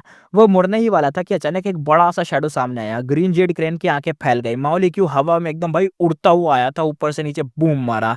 ग्रीन जेड क्रेन एकदम चीखा, अपनी असली फॉर्म में आ गया, विंग्स फैलाकर बच के निकला और अगले ही पल माओलीक्यू के क्लॉस उसकी टांग पर लगे और इतना खतरनाक जख्म लगा कि क्या बताएं। माओलीक्यू कहता है उसे, नीचे आ, ग्रैंडपा माओ के पास आना। तो फिर भागने लग गया। ग्रीन जेड क्रेन पूरी ताकत से अपने विंग्स को एकदम मारे जा रहा था, फैलाए जा रहा था, लेकिन कोई फायदा नहीं हुआ। फिर से स्लैम आवाज आई, एकदम फिर से पटक दिया उसे जमीन पर। एक बड़ा सा एकदम गड्ढा बन गया इस बार। ग्रीन जेड क्रेन भाई, उसके कान बज रहे थे, उसके दिमाग में सिर्फ एक बात थी, ये नॉर्थर्न प्लेन्स का ब्रूट फोर्स इतना स्ट्रॉन्ग कैसे है, और ये मतलब अरे नॉर्थर्न प्लेन्स वाले होते ही जंगली हैं। वो उठने लगा कि माओलीक्यू दोबारा से उसके ऊपर ही कूद गया। धूल पत्थर सब इधर से उधर उड़ने लग गए। ग्रीन जेड क्रेन चिल्ला रहा था। वो कह रहा था, मेरे फेदर मत खींच यार, मेरे फेदर मत खींच। पागल जानवर मेरी टांग मत काट, पागल जानवर मेरी टांग मत काट, मेरी एलिगेंट नेक मत छू, मेरी गर्दन टूट रही है, मेरी टांग टूट रही है। ड्यूक लॉन्ग यहाँ पे भाई स्पीचलेस था, वो कुछ बोल ही नहीं रहा था। 5 एलिमेंट ग्रैंड मास्टर भी चुप रहा, फेरी जीवी भी चुप रही, बिंग साई चुआन भी चुप रहा, क्योंकि यहाँ पे बच्चों जैसा चिल्ला रहा था। सबका मुंह तो बंद ही हो गया था कि भाई कर क्या रहे हैं दोनों, बिल्ली कुत्ते की तरह लड़ रहे थे। लेकिन हाँ, यहाँ पे यहाँ पे जो मान लो एक तरीके से पंछी है, पिजन है, वो भी यहाँ पे हेवनली कोड का ग्रीन जेड क्रेन है। और जो चूहा है वो भी हेवनली कोड का, वो जो टाइगर है वो है। और यहाँ पे जो डोमिनेंस शो कर रहा है, जो कुत्ते की तरह सबको मार रहा है, वो अपना नॉर्थल प्लेन्स का माओली क्यू है। ऐसे ग्रैंडपा माओ ही कह दे, ग्रैंडपा माओ। आखिर ग्रीन जेड क्रेन एकदम से चीख पड़ा। वो कहता है, स्टूपिड कैट तू क्या कर रहा है, मदद क्यों नहीं कर रहा है। क्रेट कैट उसको कह रहा है, चूहे को जिसको मैंने बोला था ना, उसकी हेल्प के लिए। तो शाबी 95 हंसा। शाबी 95 कहता है, अब तो तुझे भी मजा आ रहा होगा ना देखने में, तुम दोनों खेलो, मैं तो निकलता हूँ। वो 5 डेटी हॉल की तरफ उड़ गया। माओली की मुस्कुराया, एक क्लोन उसकी बॉडी से निकला और लाइटनिंग स्पीड से शाबी पर टूट पड़ा। शाबी 95 गुस्से में कहता है, हम दोनों तो मेल है ना, मेरे ऊपर से क्यों चढ़ रहा है, जा उसके ऊपर ही चढ़ जाके। ग्रीन जेड क्रेन धूल में एकदम भाई चीख रहा था। वो कहता है, हाँ हाँ छोड़ दो, अगर हिम्मत है ना, हाँ हिम्मत है, नहीं मेरी टांग मत मार, मेरी टांग को मत काट। और शाबी 95 एकदम से भड़क गया। वो ऊपर से उसकी तरफ, एक तो ऊपर से उसे पसंद नहीं करता था, नीचे से एकदम भाई देखो, ये ना यहाँ पे बिल्ली कुत्ते वाला गेम चल रहा है, तो कंफ्यूज मत होना, ये आपस में ही लड़े जा रहे हैं, पता ही नहीं चल रहा कौन किसकी साइड है। वो ग्राउल कर रहे थे। शाबी 95 कहता है, सिर्फ एक क्लोन मुझे कैसे रोकेगा। अगले ही पल वो घबरा गया। शाबी 95 कहता है, ये क्लोन है या मेन बॉडी है, इतनी स्ट्रेंथ इसमें क्यों है। यहाँ पे सेंट्रल ग्रेट हॉल में ड्यूक लॉन समझ गया। ड्यूक लॉन कहता है, ये तो माओलिक्यू की वजह से क्लैमिटी लक अल्टर को कुछ एक क्रूशल टाइम मिल गया था। वो आखिर 5 डेटी हॉल तक पहुंच गया था। और बिंग साई चुआन कहता है, 5 डेटी हॉल की डिटेल्स बता चुका हूँ, अब सब तुम मुझसे छोड़ दो। 5 एलिमेंट ग्रैंड मास्टर पीछे देखकर बोलता है, ग्रैंडपा माओ संभाल लेंगे ना, कितनी देर तक वैसे वो संभाल सकते हैं, उन्होंने दोनों बीस्ट को बिजी रखा है, हम तो यहाँ तक पहुंच गए। बिंग साई चुआन हल्का सा मुस्कुराया और कहा, फिक्र मत करो, वो perfect pair killer move use कर रहा है। थीविंग हेवन डिमन वनरेबल का मूव है। क्लोन और मेन बॉडी दोनों में सेम स्ट्रेंथ होती है। 5 एलिमेंट ग्रैंड मास्टर की आंखें एकदम से चमक उठी। वो कहता है, अच्छा समझ गया समझ गया। उसका फोकस अब जाता है 5 डेटी हॉल पर, क्योंकि वहां पे ये लोग पहुंच चुके थे, क्योंकि असली वाला क्लैमिटी लकल्टर वो 5 डेटी हॉल के पास आ गया था। और वो दोनों कुत्ते बिल्ली की तरह लड़े पड़ रहे थे, क्या बोले। 5 डेटी हॉल जोर से कांपा। Metal, wood, water, fire, earth, 5 element का एक जाइंट स्प्लिट बना और क्लैमिटी लक अल्टर पर टूट पड़ा। 5 एलिमेंट का मतलब क्या बोले, 5 एलिमेंट ग्रैंड मास्टर की तरह ये खतरनाक अटैक था। क्लैमिटी लक अल्टर एकदम चमक उठा था। 5 एलिमेंट ग्रैंड मास्टर सीधा 5 डेटी हॉल के अंदर भेज दिया गया। 5 एलिमेंट स्प्लिट गुस्से में था, पर क्लैमिटी लक अल्टर ने एक भयानक अट्रैक्शन फोर्स छोड़ दिया, जो उसे बांध कर रखने लगी। ओके, मुझे लगा था बिंग साई चुआन जाएगा 5 डेटी हॉल के अंदर अटैक करने या तोड़ने या जो भी करने, लेकिन यहाँ पे 5 एलिमेंट ग्रैंड मास्टर जा रहा है। वैसे सही है जा रहा है, क्योंकि जो 5 डेटी हॉल है ना, इसके अंदर से 5 पाथ के अटैक निकल रहे हैं, और यहाँ से भी अपना 5 एलिमेंट ग्रैंड मास्टर है, उसके पास भी ये सब चीजें हैं। देखते हैं दोनों में से कौन जीतता है। बैम बैम आवाज आई लगातार भाई धमाकों के साथ। 5 डेटी हॉल आग के बीच एकदम टुकड़ों में उड़ रहा था। 5 एलिमेंट ग्रैंड मास्टर हवा में कदम रखते हुए बाहर निकला। चेहरे पर एकदम भाई थोड़ा सा अजीब सा लुक था, पर कोई चोट ज्यादा नहीं लगी थी। वो सीधा क्लैमिटी लकल्टर के अंदर वापस आ गया। 5 एलिमेंट ग्रैंड मास्टर हंसते हुए कहता है, 5 डेटी हॉल पावरफुल था, पर उसका कॉन्सेप्ट बिल्कुल समझ आ गया मुझे, मेरे जैसा ही तो था, मेरे मेथड सीधा काउंटर है। सोचा था मुश्किल होगा, पर ये तो काफी इजी निकला। मैंने जो काम करता हूँ उसका अपोजिट कर दिया, काम तमाम हो गया उसका। उसके अंदर थोड़ा बहुत घमंड भी आ गया था, क्योंकि देखो मैंने क्या बोला था, 5 deity hall 5 element grand master की तरह, ये नाम भी थोड़ा बहुत सेम है, तो तुम्हें समझ आ गया होगा, तो ये आराम से समझ गया था उसके अंदर के कॉन्सेप्ट, तो इसने इजीली उस चीज को तोड़ दिया। तो भाई के अंदर घमंड आ गया था। बिंग साई चुआन सीधी आवाज में कहता है, ये तो नॉर्मल है, तुम जो फॉर्मेशन पाथ यूज करते हो वो मेरे एंसेस्टर जायंट सन के एजमेंट का हिस्सा है। तो 5 एलिमेंट ग्रैंड मास्टर का चेहरा बदल गया, तो कहता है, मतलब क्या कहना चाह रहे हो। बिंग साई चुआन ने गहरी मुस्कुराहट के साथ देखा और कहा, तुम्हें लॉन्गेविटी हेवन में एंट्री कैसे मिली, कभी सोचा है। अपनी इनहेरिटेंस की सबसे इंपॉर्टेंट लाइन याद है क्या, कभी बेकार लगी होंगी, उन्हें उल्टा पढ़ के देख लेना, हर लाइन का सिर्फ लास्ट वर्ड एक बार देख लेना, तो तुम्हें पता चल जाएगा कि मैं क्या कहना चाह रहा हूँ। 5 एलिमेंट ग्रैंड मास्टर के मन में थोड़ा सा हंगामा समझ गया। वो हमेशा लोन कल्टिवेटर रहा, उसकी जिंदगी बदली थी, सिर्फ एक mysterious formation path true inheritance थे। बिंग साई चुआन को ये सब कैसे पता है, और लास्ट वर्ड एक तरीके से उल्टा पढ़ूं, क्या मतलब है उस लास्ट वर्ड का, जो पलट के मुझे पढ़ना है या देखना है, वो लास्ट वर्ड कौन सा है, वो उस लाइन का लास्ट वर्ड क्या है, इसे समझ नहीं आ रहा था, इसके मन में सारे थॉट चल रहे थे। अचानक उसका दिमाग थोड़ा-सा घूम-सा गया। बिंग सैचुआन को फ़ॉलो करो, हेवेली कोर्ट पर अटैक करो। वो घूर कर देखने लग गया क्योंकि जब उसने वो लाइन पढ़ी थी ना तो यही लाइन थी उसमें लिखी हुई। बिंग सैचुआन को फ़ॉलो करो और हेवेली कोर्ट पर अटैक करो। अबे ये डीमन वल्नरेबल कह रहा हूँ, जायंट्स एंड इमॉर्टल वल्नरेबल इतना मतलब खतरनाक था। मतलब इसने भी यार ये जो वल्नरेबल होते हैं ना, ये बहुत लंबा सोचते हैं, देख रहे हो? उसे वल्नरेबल ने पहले से तय करके रखा था कि ऐसा कुछ होने वाला है, 5 एलिमेंट ग्रैंड मास्टर आगे जाके आने वाला है और वो बिंग सैचुआन के साथ मिलेगा। बिंग सैचुआन भी तभी जागा, जब उसका टाइम आया जागने का और 5 एलिमेंट ग्रैंड मास्टर को उसने बुलाया, अपने पास रखा। यानी ये जितना कुछ हो रहा है ना, ये जो भी मतलब ये जो अटैक हो रहे हैं, ये अपना मॉलिक्यूल लड़ रहा है इससे और वो दोनों आए हैं अटैक करने के लिए हेवेली कोर्ट के बीच जो आपस में लड़ रहे हैं। मतलब ये जो भी फाइट हो रही है, ये जो रास्ता बना हुआ है, ये सब कुछ पहले से ही तय करा हुआ है भाई। किसी वेनरेबल ने तय कर रखा है कि ऐसा कुछ होगा। मतलब देख रहे हो कितने आगे की सोच होती है, विज़नरी बंदे होते हैं, सब सेट करके रखते हैं पहले से ऐसा होने वाला है। प्लान के मुताबिक चीज़ें चल रही होती हैं। ऐसा नहीं सिर्फ़ एक ही प्लान होता है, अगर मान लो प्लान में हल्का-सा चेंजेस आते हैं, तो वो चेंज किसी और पाथ को चूज़ करता है और वो पाथ भी वेनरेबल को पहले से पता होता है और उस पाथ में भी उस बंदे ने अरेंजमेंट कर रखे होते हैं। क्या बोले भाई, वेनरेबल तो होती ही खतरनाक चीज़ है। वो घूर कर देखने लगा। बिंग सैचुआन यहाँ पे अब कामली बोलता है, रैंक 9 वल्नरेबल को विज़डम पाथ की ज़रूरत नहीं होती। उस लेवल पर फ्यूचर को इन्फ्लुएंस करना मुश्किल नहीं होता है। और इंस्पेक्टर जायंटसन ने हेवेली कोर्ट विज़िट के बाद आज के इन्वेजन की प्लानिंग कर दी थी। 5 डेटी हॉल तोड़ने का तरीका उसका हिस्सा था। तो बिंग सैचुआन कहता है आगे, पर अगर सब ओपनली दिखाता हेवेली कोर्ट नोटिस कर लेता। इसलिए एक इंडिपेंडेंट एग्रीमेंट छोड़ी गई थी जो एक लोन कल्टीवेटर को मिलेगी और वो लोन कल्टीवेटर कौन होगा समझ गए? तुम जायंट सन के ब्लड लाइन के नहीं हो, इसलिए रैंक 8 बनने के बाद भी हेवेली कोर्ट ने कभी सोचा भी नहीं था कि तुम 5 डेटी हॉल का काउंटर हो सकते हो। इसलिए सही बात है भाई, अगर वल्नरेबल इतनी आसानी से चीज़ें साफ-साफ दिखाता, तो हेवेली कोर्ट तो आराम से पता कर लेगा क्योंकि विज़डम पाथ में कम थोड़ी ना है हेवेली कोर्ट। बिंग सैचुआन यहाँ पे रुककर आगे कहता है, फेड गू की फाइनल लड़ाई तुम सोच भी नहीं सकते इतनी कॉम्प्लेक्स है। रैंक 6 और रैंक 7 क्वालीफाई भी नहीं करते इस लड़ाई को देखने तक के लिए भी। बिंग सैचुआन कहता है आगे, और रैंक 8 हम सिर्फ एक प्यादे हैं। कुछ रैंक 8 समझ गए इसलिए आए ही नहीं और कुछ आए, पर सच नहीं जानते। तुम्हें भी सब समझ आ गया होगा। और असली लड़ाई पास्ट के वल्नरेबल की फाइट है, टाइम और स्पेस पर है उनकी फाइट। और ये सब सुन के ना भाई मैं भी हिल गया हूँ और 5 एलिमेंट ग्रैंड मास्टर भी हिल गया है। 5 एलिमेंट ग्रैंड मास्टर का एकदम गला सा सूख गया, वो कुछ बोल ही नहीं पा रहा। उसने बस एक लाइन बोली, वल्नरेबल्स टाइम और स्पेस के पार हैं, मतलब आगे हैं, क्या बोला जाए? मतलब खतरनाक ही चीज़ें हो रही है यार। इंसानियत के मतलब ऐसा मान लो ह्यूमैनिटी के ना 10 वल्नरेबल्स थे। हर एक अपने एरा का सुपर से भी ऊपर था, यानी सबसे ऊपर था, एकदम ऊँचाई पर था। क्या बोले किसको आगे रखे, किसको पीछे रखे, कुछ समझ के एकदम बाहर है। वो तो जब उनकी लड़ाई होगी, जो रिज़ल्ट मिलेगा तभी पता चलेगा कौन आगे कौन पीछे। उसका घमंड पूरा टूट चुका था। इंडिपेंडेंट फ्री विल नाम की तो कोई चीज़ ही नहीं होती है। फ्री विल घंटा जो तुम कर रहे हो वो सब कोई कोई ना कोई डिसाइड करे बैठा है। मतलब नहीं, मतलब हर चीज़ कुछ ना कोई ना कोई डिसाइड करे बैठा है।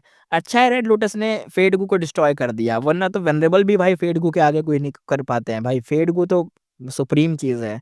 लेकिन फेडगू नहीं भी है तो वेनरेबल ने सीधे अरेंजमेंट्स कर रखे हैं। खतरनाक चीज़ें हो रखी हैं भाई। बिंग सैचुआन ने उसे सँभालते हुए आगे कहा, पर फ़िक्र मत करो, वेनरेबल्स में इंसेक्टर जायंटसन सबसे ज़्यादा अपने लोगों का ख़्याल रखता है। इसी वजह से उसका एक स्पेशल निकनेम था।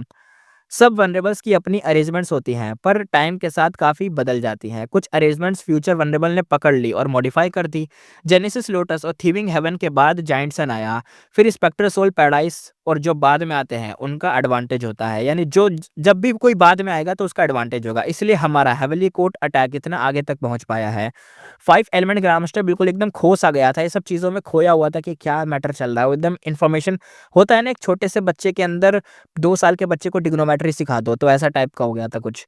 तो बिंग सैचुआन हँसा और कहता है, ड्यूक लॉन्ग हो तो क्या, वो इंसेक्टर जायंटसन के रेजिमेंट से कंपेयर नहीं कर सकता और इस एक्सपेडिशन में लॉन्गेविटी हेवन ज़रूर जीतेगा। फेडगू हमें मिलेगा। हैं? मिलेगा? क्या बोल रहा है बे? 5 एलिमेंट ग्रैंड मास्टर एकदम से भाई चौंक गया। वो कहता है फेडगू? बिंग सैचुआन ने सीधा एकदम मान लिया। बिंग सैचुआन कहता है हाँ, हेवेली कोर्ट ने हमारा फॉर्च्यून रिवीलिंग हेवन गुड छीना चाहता, मतलब छीनना चाहता, तो हम उनका फेडगू क्यों ना ले लें? और हेवेली कोर्ट नंबर 1 फोर्स क्यों है? फेडगू की वजह से है ना। फेडगू ही हमें मिल जाएगा। जैसे ही फेडगू मिलेगा longevity heaven number 1 human force बन जाएगा। 1 मिनट यार, ये फेडगू को डिस्ट्रॉय नहीं करना चाहते।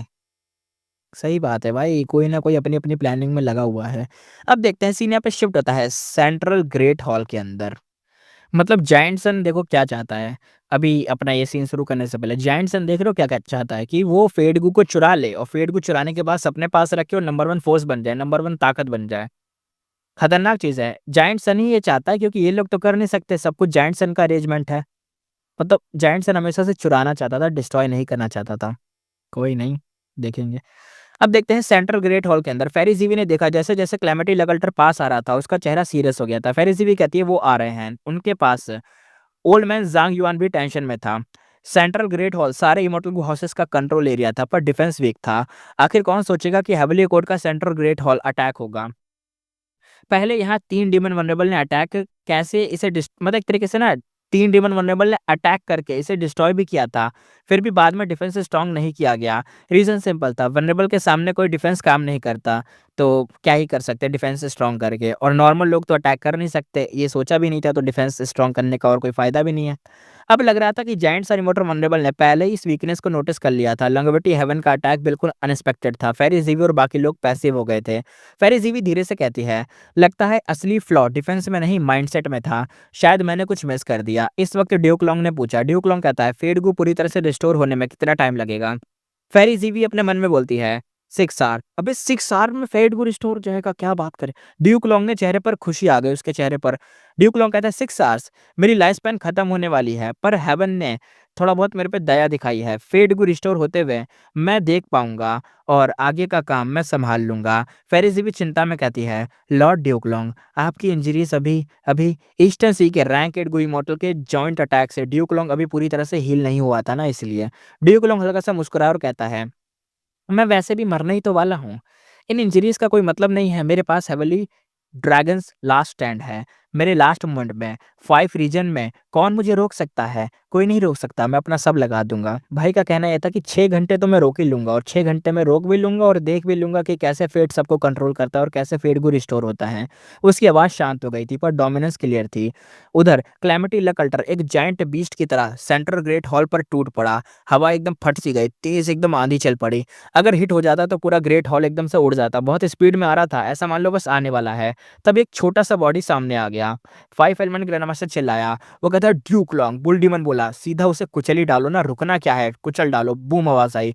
हिल जैसा क्लैमिटी लकल्टर जोर से गिरा और हवा में ही एकदम से रुक गया। एक ड्रैगन क्लॉ ने एकदम से उसे हाथ में पकड़ लिया था। देख रहे हो साइतामा वाला मूव चला दिया भाई ने। ड्यूक लॉन्ग हवा में एक भाई फ्लोट कर रहा था। बॉडी बिल्कुल एकदम हिली तक नहीं। उसने एक हाथ आगे करा और पूरा का पूरा इमॉर्टल गू हाउस रोक दिया। सिर्फ राइट हैंड ड्रैगन क्लॉ बन चुका था और जो अल्टर को रोके हुए था। 5 एलिमेंट ग्रैंडमास्टर शॉक में था। बुल डीमन भी थोड़ा सा हैरान हो गया। बुल डीमन कहता है, अकेला बंदर रैंक 8 गो इमॉर्टल हाउस को रोक रहा है। अगर आंखों से नहीं देखता ना तो जिंदगी में कभी बिलीव ही नहीं करता। तभी यहाँ पे क्रैक आवाज आई। ड्रैगन क्लॉ ने जोर लगाया। क्लैमिटी लक अल्टर में क्रैक्स फैलने लग गए और लक अल्टर एकदम से चमक उठा। Close range immortal house move Duke long पर एकदम गिरने लग गए। एक्सप्लोजन के बीच ड्यूक लॉन्ग हिला तक नहीं। रोर आवाज आई। उसकी बॉडी से मैसिव ऑरा फूटा। क्यूआई जमा हुई। ड्रैगन शेप्स यहाँ पे बन गए। अल्ट्रा को एकदम वही जकड़ने लग गए। बुल डीमन आंखें एकदम सिकुड़ गई उसकी। वो कहता है, ये मूव ईस्टर्न सी में यूज क्यों नहीं किया था? क्या मतलब सॉरी, ये मूव ईस्टर्न सी में यूज ही नहीं किया था उसने। फिर अचानक उसने बोला, कोई इनविजिबल इमॉर्टल गू नहीं होता है, सिर्फ इनविजिबल गू इमॉर्टल होता है। यानी कोई भी इमॉर्टल गू इनविजिबल नहीं होगा, सिर्फ जो उसका मास्टर होगा वही इनविजिबल होगा। 5 एलिमेंट ग्रैंड मास्टर फिर से कांप गया।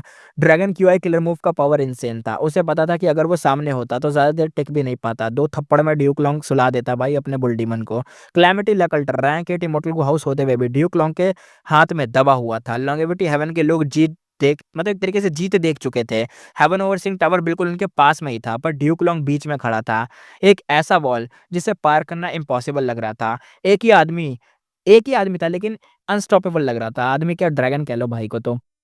5 एलिमेंट ग्रैंड मास्टर घबरा गया। वो कहता है, सिर्फ रैंक 8 होते हुए भी इतना gap. Lord lord lord Bing Sai Chuan, अब हम क्या कर सकते हैं? वो बिंग साई चुआन की तरफ देखता है पर वो तो यहाँ से गायब था। अगले ही पल बिंग साई चुआन ड्यूक लॉन्ग के पीछे अपीयर हुआ। उसका टाइम पाथ किलर मूव जो काफी देर से वो प्रिपेयर कर चुका था सिर्फ ड्यूक लॉन्ग के लिए, सीधा ड्यूक लॉन्ग के सर पर ही लगा दिया। बिंग साई चुआन के जो पेपर्स थे थोड़े बहुत सिकुड़ गए और कहता है, सक्सेस, मैंने लगा दिया है तुम्हारे ऊपर मुँह। पर ड्यूक लॉन्ग हिला भी नहीं और ज़ोरदार रोर के साथ ड्रैगन क्यूआई की वेव निकली। एक ड्रैगन माउथ एकदम से उल्टा बिंग साई चुआन को हवा में ही एकदम से काट कर जकड़ लिया। यानी ऐसा मान लो कि क्यूआई वाला बना हुआ, यानी ड्यूक लॉन्ग तो खड़ा है लेकिन ड्यूक लॉन्ग के पीछे से ना यहाँ पे एकदम निकला है एक ड्रैगन का क्यूआई वाला बना हुआ। ऐसा मान लो सोल टाइप का ड्रैगन निकला है, उसने बिंग साई चुआन को अपने मुँह से पकड़ लिया है दबा के। और यहाँ पे क्या बोल सकते हैं, बिंग साइचुआन ने डिफेंस और किलर मूव यूज़ किए, निकलने की कोशिश की, लेकिन तुम जानते हो क्या होगा, सब बेकार था। ड्यूक लॉन्ग तो ड्यूक लॉन्ग है ना भाई। लेकिन अटैक कौन-सा करा भाई बिंग साइचुआन ने उसके ऊपर जो इतनी अचानक तरीके से आया। ड्रैगन क्यूआई टूट सकता था पर उसकी रिकवरी स्पीड बहुत फास्ट थी। बिंग साइचुआन एकदम भाई दाँत पीसता हुए बोलता है, "आप तो इंजर्ड हो, ये आपकी नॉर्मल स्ट्रेंथ नहीं हो सकती।" ड्यूक लॉन्ग शांत नज़र से देखता रहा। ड्यूक लॉन्ग कहता है, "तुम हेवनली ड्रैगन लास्ट स्टैंड की गहराई समझोगे क्या? समझ भी सकते हो क्या तुम?" वो फिर से अपना फोकस कैलेमिटी लक अल्टर पर डाल देता है। अल्टर पूरी तरह से क्रैक से भर चुका था। हर तरफ ड्रैगन क्यूआई एकदम भाई निकल रही थी। अंदर गूवम लगातार यहाँ पे मर रहे थे। इस रेट पर अल्टर को एक तरीके से बचाना या बचना इम्पॉसिबल लग रहा था, यानी खत्म है भाई मॉर्टल गू हाउस। 5 एलिमेंट ग्रैंड मास्टर एकदम दाँत दबा के बैठा था। वो कहता है, मुझे बाहर जाने से मेरे को बाहर जाना पड़ेगा क्या? मुझे बाहर जाने दो। ड्यूक लॉन्ग के हाथ मरना ज़्यादा बेटर है। यहाँ बेकार में खड़े-खड़े रहने से तो अच्छा है मैं मर ही जाऊँ। यहाँ पे बोल्डीमन भी था, वो कहता है, "बे चुप रह, तू चुप रह।" तभी यहाँ पे बिंग साइचुआन हँसता है। बिंग साइचुआन कहता है, "मैं उसका मैच नहीं हूँ, तो क्या? मेरे पास भी तो ट्रम्प कार्ड है, जो कि मैं यूज़ कर चुका हूँ।" बिंग सेचुआन कहता है, "मैं रिस्पेक्ट के साथ रिक्वेस्ट करता हूँ, limitless, please turn around." Duke long इस बार शॉक में आ गया। उसने बोला, "क्या? लिमिटलेस?" ये लाइन आगे कंटिन्यू करने से पहले सीन देखो यहाँ पे क्या हो रहा है। यहाँ पे अपना ड्यूक लॉन्ग सीधा आसमान में खड़ा हुआ है, फ्लोट कर रहा है। उसके कुछ किलोमीटर दूर पीछे की साइड में हेवन ओवरसीइंग टावर है जहाँ पे फेट गू रिस्टोर हो रहा है। और यहाँ पे ड्यूक लॉन्ग के ठीक पीछे अपना ये बिंग साइचुआन है जो कि जकड़ा पड़ा है, एकदम हालत कुत्ते से भी बुरी हो पड़ी है, एकदम मुँह से खून-वून निकल रहा है। लेकिन भाई ने एक लास्ट लाइन बोली है।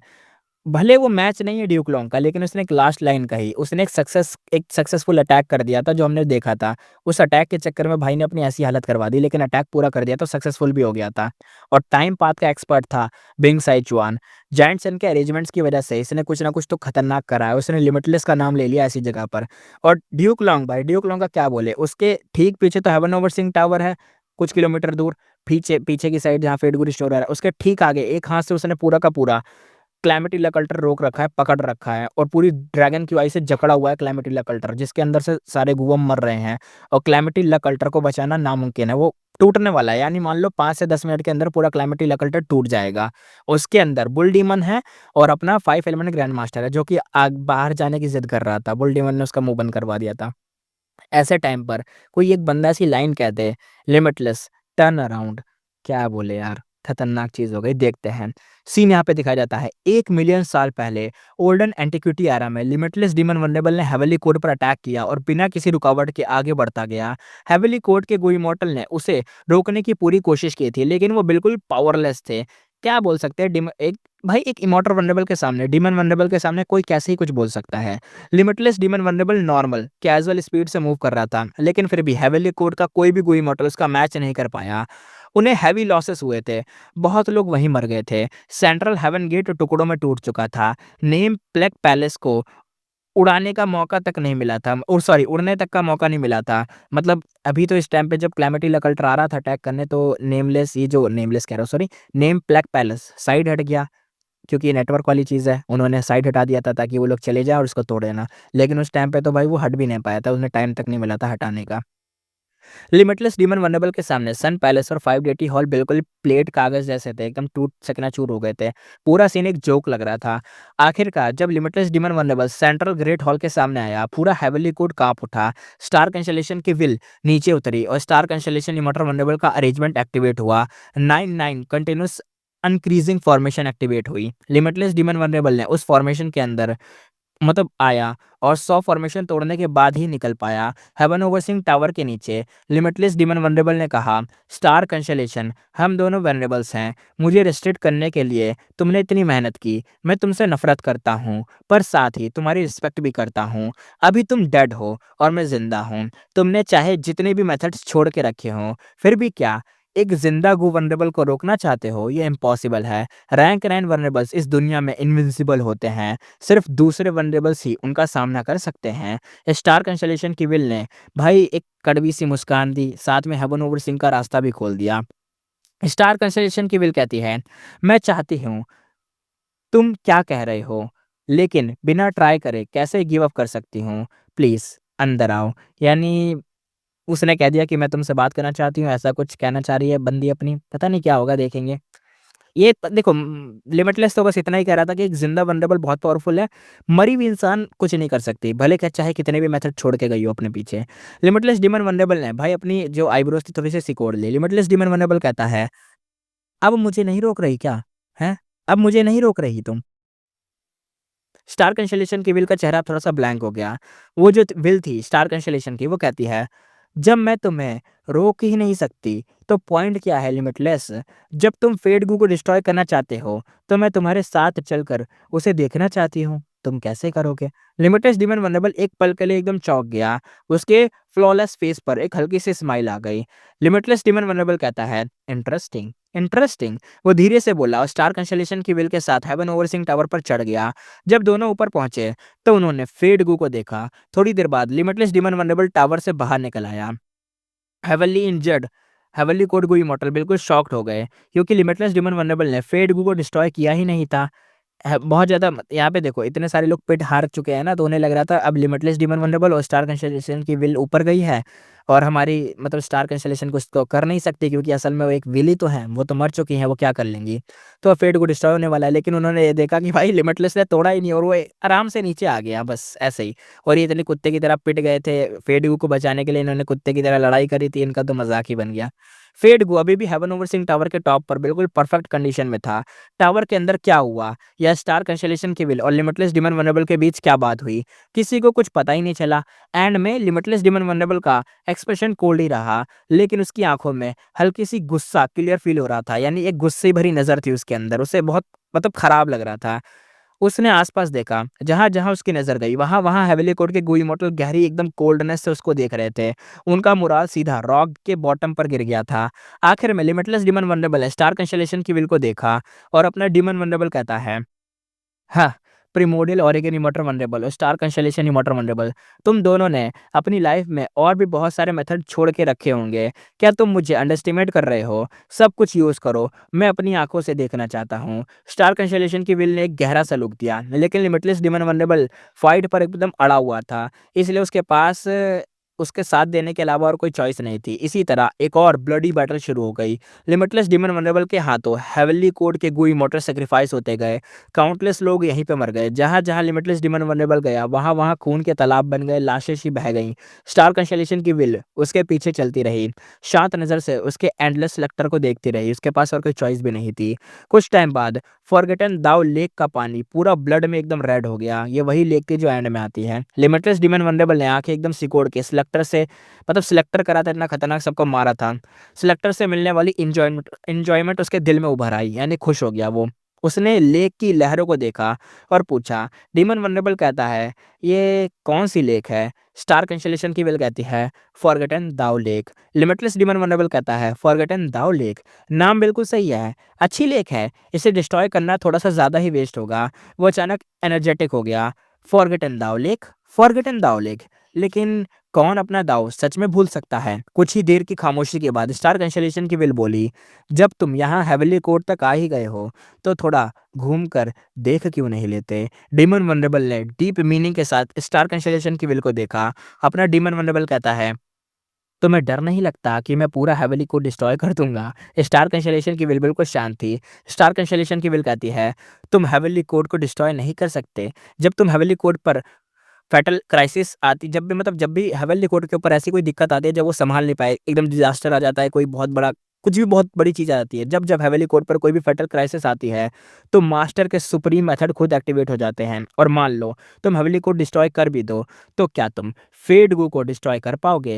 ये कहते हुए स्टार कंसोलेशन की विल का एक्सप्रेशन सीरियस हो गया। स्टार कंसोलेशन की विल कहती है, और सबसे इंपॉर्टेंट बात, असली हेवनली कोर्ट यहाँ नहीं है, बल्कि हमारे दिलों के अंदर है। अगर हेवनली कोर्ट डिस्ट्रॉय भी हो जाए तो नेक्स्ट जनरेशन उसे फिर से रिबिल्ड कर देगी। लिमिटलेस, तुम हमेशा जिंदा तो नहीं रह सकते ना, राइट? लिमिटलेस डीमन वनरेबल वहीं खड़ा रहा, उसकी बात सुनता रहा। उसकी आंखें स्टार कंसोलेशन की विल पर एकदम जम सी गईं और उसकी नजर धीरे धीरे आइसी कोल्ड हो गई। स्टार कंसोलेशन की विल ने शांत एक्सप्रेशन के साथ सीधा उसकी तरफ देखा। काफी देर बाद लिमिटलेस डीमन वनरेबल ने सर हिलाया। लिमिटलेस डीमन वनरेबल कहता है, जैसे एक्सपेक्टेड था स्टार कंसोलेशन की विल, तुम बिल्कुल सही हो। स्टार कंसोलेशन की विल, कोई सरप्राइज उसे नहीं हुआ, वो एकदम वैसे ही थी जैसे उसने एक्सपेक्ट किया था। स्टार कंसोलेशन कहती है, तो टूर आगे कंटिन्यू करें, अब आगे बढ़े। Limitless demon vulnerable star zone mountain पर ऊपर गया। पीक पर उसने एक पवेलियन देखा। एक नेचुरली एक इमोर्टल गुहा हाउस था। लिमिटलेस डीमन वनरेबल पवेलियन के अंदर गया और नीचे पूरे हवेली कोड को देखा। अब तक उसके स्लेक्टर से जो बॉडी एक तरीके से एकदम मतलब बिखरी पड़ी थी, लाश हर तरफ फैल गई थी, ब्लड इधर से उधर बह रहा था, रोड पे एकदम आ गया था, एकदम सब ब्लडी ब्लडी सा हो गया था। उसके अलावा बाकी सारी जगह अभी भी ग्रैंड और एलिगेंट थी। लिमिटलेस डीमन वनरेबल ने गहरी सांस ली, उसका मूड अब फ्रेश हो गया। लिमिटलेस डीमन वनरेबल कहता है, ये पवेलियन काफी अच्छा है, इसका नाम क्या है? स्टार कंसोलेशन की विल कहती है, imperfection regret pavilion. Limitless demon vulnerable की आंखें चमक उठी। ये एक रैंक 8 इमॉर्टल गुहा हाउस उसके सामने बिल्कुल ट्रांसपेरेंट था। वो एक ही नजर में इसका कंस्ट्रक्ट मतलब इसकी जो कंस्ट्रक्शन थी, उसका डेप्थ, स्ट्रक्चर सब कुछ समझ गया था। उसने सर हिलाया। लिमिटलेस डीमन वनरेबल कहता है, इनपरफेक्शन रिग्रेट पवेलियन, अच्छा नाम है, काफी फिटिंग है।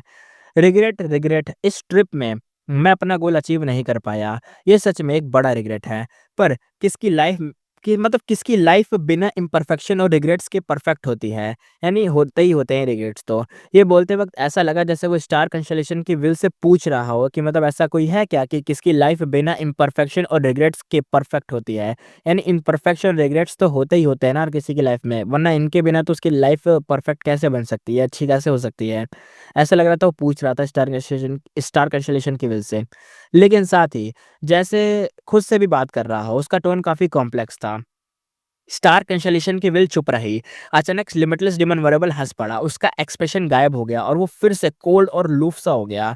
उसने ताली बजाई और लिमिटलेस डीमन वरेबल ने कहा, स्टार कंसोलेशन इमोर्टल वरेबल, ये अरेंजमेंट सच में काफ़ी इंप्रेसिव है, लेकिन अब मेरी इंटरेस्ट फिर से जाग गई है। स्टार कंसोलेशन की विल का जो एक्सप्रेशन था थोड़ा बहुत चेंज हुआ। स्टार कंसोलेशन इमोर्टल वरेबल के अरेंजमेंट सिर्फ 99 कंसेक्टिव एक तरीके से कंसेक्टिव अनक्रीजिंग फॉर्मेशन तक लिमिटेड नहीं थे। असल में फॉरगेटन दाउ लेक और इम्परफेक्शन रिग्रेट पवेलियन भी उसके केयरफुल स्टेप का एक हिस्सा थे। अब पता चलता है कमेंट, लिमिटलेस डीमन वनरेबल दुनिया में इनविंसिबल था, उसे रोका नहीं जा सकता था। हेवली कोड को बचाने का सिर्फ एक ही तरीका था, उसकी किलिंग इंटेंट और फाइटिंग स्पीड को खत्म करना। इस फील्ड में विजडम पाथ गुइमोटो सबसे ज्यादा एक्सपर्ट होते हैं। चाहे लिमिटलेस डीमन वनरेबल पर स्टार कंसोलेशन इमोर्टल वनरेबल का असर पड़ा हो, लेकिन उसका फाइटिंग स्पीड सिर्फ थोड़ी देर के लिए ही गिरा था, फिर वापस आ गया। लिमिटलेस डीमन वनरेबल ने दोबारा अटैक नहीं किया। उसने स्टार कंसोलेशन की विल को देखा और डीमन वनरेबल कहता है, मैं गलत एरा में पैदा हो गया। ये अफसोस की बात है कि मैं 1 मिलियन साल बाद आने वाले ग्रेट एरा का हिस्सा नहीं बन पाया। स्टार कंसोलेशन, तुम्हारे साथ भी यही सीन है। ऐसे में मेरे पास एक सजेशन है। स्टार कंसोलेशन की विल कहती है, प्लीज बोलो। डीमन वनरेबल कहता है, क्यों ना हम इस पवेलियन के अंदर चेस का एक गेम खेलें? स्टार कंसोलेशन की विल कहती है, चेस? थोड़ी देर के लिए वो भी शॉक हो गई थी। फिर वो कहते हैं, श्योर, वैसे भी हम दोनों को इस चेस बोर्ड की जरूरत है। अगले ही कुछ दिनों में लिमिटलेस डीमन वनरेबल इन परफेक्शन रेग्रेट पवेलियन के अंदर ही रहा और स्टार कंसोलेशन की विल के साथ चेस खेलता रहा। जब लिमिटलेस डीमन वनरेबल वहां से गया, स्टार कंसोलेशन की विल भी पवेलियन के अंदर ही वैनिश हो गई, गायब हो गई। इस तरह इन परफेक्शन रेग्रेट पवेलियन हवेली कोड का फॉरबिडन एरिया बन गया, जहां कोई नहीं जाता। नॉर्मल टाइम पर इन परफेक्शन रेग्रेट पवेलियन बिल्कुल शांत रहता है, लेकिन कभी कभी हवेली कोड के गुई मोटर पवेलियन के अंदर दो वैग्यू फिगर्स देख पाते हैं। एक ऐसे फिगर्स जो पता नहीं क्या है, भूत साया है क्या वहाँ पे? चाहे वो किसी भी एंगल से देखें, उन्हें सिर्फ वो उन दोनों के साइड व्यूज ही दिखते हैं। एक मेल था और एक फीमेल। वो स्टार कंसोलेशन इमॉर्टल वनरेबल और लिमिटलेस डीमन वनरेबल जैसे लगते हैं, लेकिन जो भी हेवेली कोड गो इमॉर्टल ये सीन देखता है, यानी कोई भी देखता है हेवेली कोड का गो इमॉर्टल, वो यूजुअली कुछ दिन बाद मर जाता। जो लकी लोग सर्वाइव कर जाते हैं, उनकी स्ट्रेंथ एब्सकार्ड लेवल पर बढ़ जाती। कई साल बाद genesis lotus immortal vulnerable imperfection regret pavilion आया और इस थ्रेड को खत्म करना चाहा, लेकिन एंड में वो स्टार जोन माउंटेन से सर हिलाते हुए चला गया। फिर भी कई साल ऐसे ही बीतते गए। जायंट सन इमोर्टल वनरेबल को हेवली कोर्ट घूमने के लिए इनवाइट किया गया। उसने एम्ब्रॉयड टावर देखा, उसने रेकलेस सैवेज डिमन वनरेबल की छोड़ी हुई 3 ब्लडी स्किन्स देखी। खाली इम्परफेक्शन रिग्रेट पवेलियन के ऊपर 2 शैडोस अपीयर हुए जो चेस खेल रहे थे। उनके साथ चेस बोर्ड भी था। चाहे सिर्फ उनके साइड व्यूज ही दिख रहे हों, फिर भी क्लियरली दिख रहा था कि फीमेल की ब्यूटी अनमैच थी और मेल का एक्सप्रेशन बिल्कुल कोल्ड था। ये दोनों वनरेबल्स का एक दूसरे के खिलाफ प्लॉटिंग का सीन था। हवा में रिपल्स आए। 2 वनरेबल्स की जो स्टिल इमेज थी वो धीरे धीरे ब्राइट होने लगी। स्टार कंस्टेलेशन ने कॉम्प्लेक्स नजर से देखते हुए सर उठाकर लिमिटलेस की तरफ देखा। स्टार कंस्टेलेशन कहती है, जिसका तुम वेट कर रहे हो वो आ गया। लिमिटलेस डिमन वनरेबल ने सर हिलाकर मना किया और एक अजीब सी नजर दी। लिमिटलेस डिमन वनरेबल कहता है, वो अभी नहीं आया है, वो अभी नहीं आया, लेकिन मेरे होमलैंड का एक बंदा है जिसने मेरी ट्रू इनहेरिटेंस में से एक इनहेरिट की है। मुझे उसकी हेल्प करनी होगी। ये कहते हुए उसने चेस बोर्ड से एक चेस पीस उठाया और फ्लिक कर दिया। इस पूरे प्रोसेस में लिमिटलेस डिमन वनरेबल ने बैटलफील्ड की तरफ एक बार भी नहीं देखा और पता नहीं क्या हुआ, एक अजीब सा ऐसा मान लो कि उसने देखा भी नहीं उसकी तरफ, ना पलटा ना कुछ हुआ, बस कुछ करा, चेस पीस उठा के साइड रखा और ये chess piece imperfection regret pavilion से बाहर उड़ा और साथ ही 2 वनरेबल की इमेज धीरे धीरे फेड हो गई और बस एक खाली इम्परफेक्शन रिग्रेट पवेलियन दोबारा से रह गया, यानी वापस से खाली। चेस पीस शॉकिंग स्पीड से उड़ा और ऑलमोस्ट इंस्टेंटली ड्यूक लॉन्ग पर जा लगा। ड्यूक लॉन्ग का बॉडी जोर से कांप उठा, उसके चेहरे पर शॉक दिख रहा था और प्लॉप आवाज आई। अगले ही मोमेंट ड्यूक लॉन्ग हवा से नीचे गिरा और जमीन पर भाई टकरा के गिर गया। चेस पीस की power illusionary silver light chains में कन्वर्ट हो गई। उन चेन्स ने ड्यूक लॉन्ग को बांध लिया, उसके पैंथम्स प्राइमेसी के अंदर घुसकर सारे गोवम सील कर दिए। ड्यूक लॉन्ग की आंखें पूरी तरह से खुल गई। वो नॉर्मल सांस ले पा रहा था, लेकिन 1 इंच भी हिल नहीं सकता था। उसने नोटिस किया कि उसकी स्ट्रेंथ अभी भी मौजूद है थी, लेकिन जब भी वो फ्री होने की कोशिश करता, चेन्स सेम लेवल की पावर रिलीज करती और उसकी पूरी एफर्ट को कैंसिल कर देती। ये रैंक 9 इमॉर्टल किलर मूव था। ड्यूक लॉन्ग को जबरदस्ती एकदम बांध लिया गया था। उसके बनाए हुए ड्रैगन क्यूआई भी एक तरीके से डिस्पेयर हो गए। क्लैमिटी लक अल्टर और बिंग साई चुआन दोनों को फ्रीडम मिल गई थी। बिंग साई चुआन जोर से चिल्लाया, ड्यूक लॉन्ग की तरफ चार्ज किया, लेकिन उसका स्ट्रॉन्गेस्ट किलर मूव जैसे ही ड्यूक लॉन्ग तक पहुंचा, सिल्वर चेन्स ने उसे इजीली ब्लॉक कर दिया। यानी यहाँ पे सिल्वर चेन्स ड्यूक लॉन्ग को बचा भी रही है और बांध के भी रखा है। ड्यूक लॉन्ग बिल्कुल अनहार्म था। बिंग साई चुआन का दिल एक तरीके से हिल गया।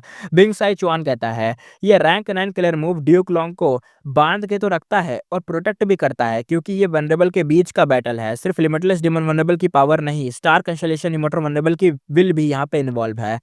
जब उसे समझ आ गया कि वो ड्यूक लॉन्ग को मार नहीं सकता, तो उसने तुरंत ही आइडिया ड्रॉप कर दिया। वो सीधा क्लैमिटी लक अल्टर के अंदर जंप कर गया। अगले ही moment calamity luck alter move हुआ और सेंट्रल ग्रेट हॉल को टुकड़ों में तोड़ दिया भाई। फेरी जीवे के पास सिर्फ इतना ही टाइम था कि वो ओल्ड मैन जांग युआन को लेकर फास्ट एस्केप कर सके, क्योंकि वो उसके अंदर ही था ना, कंट्रोल रूम था बेसिकली पूरी जगह। और जैसे क्लैमिटी लक अल्टर यहाँ पे लगा, सेंट्रल ग्रेट हॉल टुकड़ों में बिखर गया और फेरी जीवी ने उठाया भाई अपने ओल्ड मैन को और लेके यहाँ से गई। फेरी जीवी का एक्सप्रेशन काफी ग्रिम था। सेंट्रल ग्रेट हॉल हवेली कोर्ट के पैलेसेस का एक कंट्रोल एरिया था, कंट्रोल रूम मान लो, और जब वो डिस्ट्रॉय हो चुका था, फेरी जीवी का कंट्रोल सीधा एक तरीके से ड्रास्टिकली गिर गया। अब उन्हें मोबिलाइज करने के लिए उसे बहुत ज्यादा टाइम और एफर्ट लगने वाला था, और ऐसे इंटेंस बैटल में हर एक सांस का टाइम भी प्राइसलेस होता है। सेंट्रल ग्रेट हॉल अब सिर्फ एक तरीके से कुछ बचा ही नहीं था, ढेर बन चुका था बस। क्लैमिटी लकल्टर आगे की तरफ बढ़ा और लंबा सा टावर उसके सामने आगे खड़ा था। बिंग साई चुआन कहता है, आखिरकार heaven overseeing tower. Calamity luck ultra के अंदर बिंग साई चुआन की आंखों में एकदम बर्निंग गेज थी। हेवन ओवरसीइंग टावर दुनिया भर में फेमस था। 5 रीजन के सारे गु इमॉर्टल इसके बारे में जानते थे। इस वक्त वो बिल्कुल स्टिल और मोशनलेस था। एक refinement path immortal formation bright light के साथ चमक रही थी, पूरे टावर को कवर किए हुए। बिंग साई चुआन कहता है, फेड गु हेवन ओवरसीइंग टावर के टॉप पर है। अभी उसे रिफाइनमेंट पाथ फॉर्मेशन से रिपेयर किया जा रहा है। बिंग साई चुआन ने एकदम भाई आईब्रोज को सिकोड़ लिया। हेवली कोड की डिफेंस बहुत टाइट थी। हेवन ओवरसीइंग टावर असल में उनकी फाइनल लाइन ऑफ डिफेंस थी। Central continental refinement path convention अभी खत्म नहीं हुआ था, बस फाइनल बचे थे, क्योंकि काउंटलेस गो मास्टर अपनी रिफाइनमेंट गो रिफाइनमेंट में ना फेल हुए थे। इनफेलेबल ब्लेस लैंड के अंदर ऑलरेडी बहुत सारे सक्सेस दावमार्क जमा हो चुके थे। हेवली कोर्ट ने इन दावमार्क को कलेक्ट करके फेड को रिपेयर करने के लिए यूज किया था, ताकि प्रोसेस के बीच कोई प्रॉब्लम ना आ जाए। बिंग साई चुआन कहता है, हम डायरेक्टली इस रिफाइनमेंट पाथ फॉर्मेशन को डिस्ट्रॉय नहीं कर सकते। अगर ऐसा किया तो बैकलेस से फेडगू का रिपेयर फेल हो सकता है और फिर से अपने पहले वाली इंजर्ड स्टेट में चला जाएगा।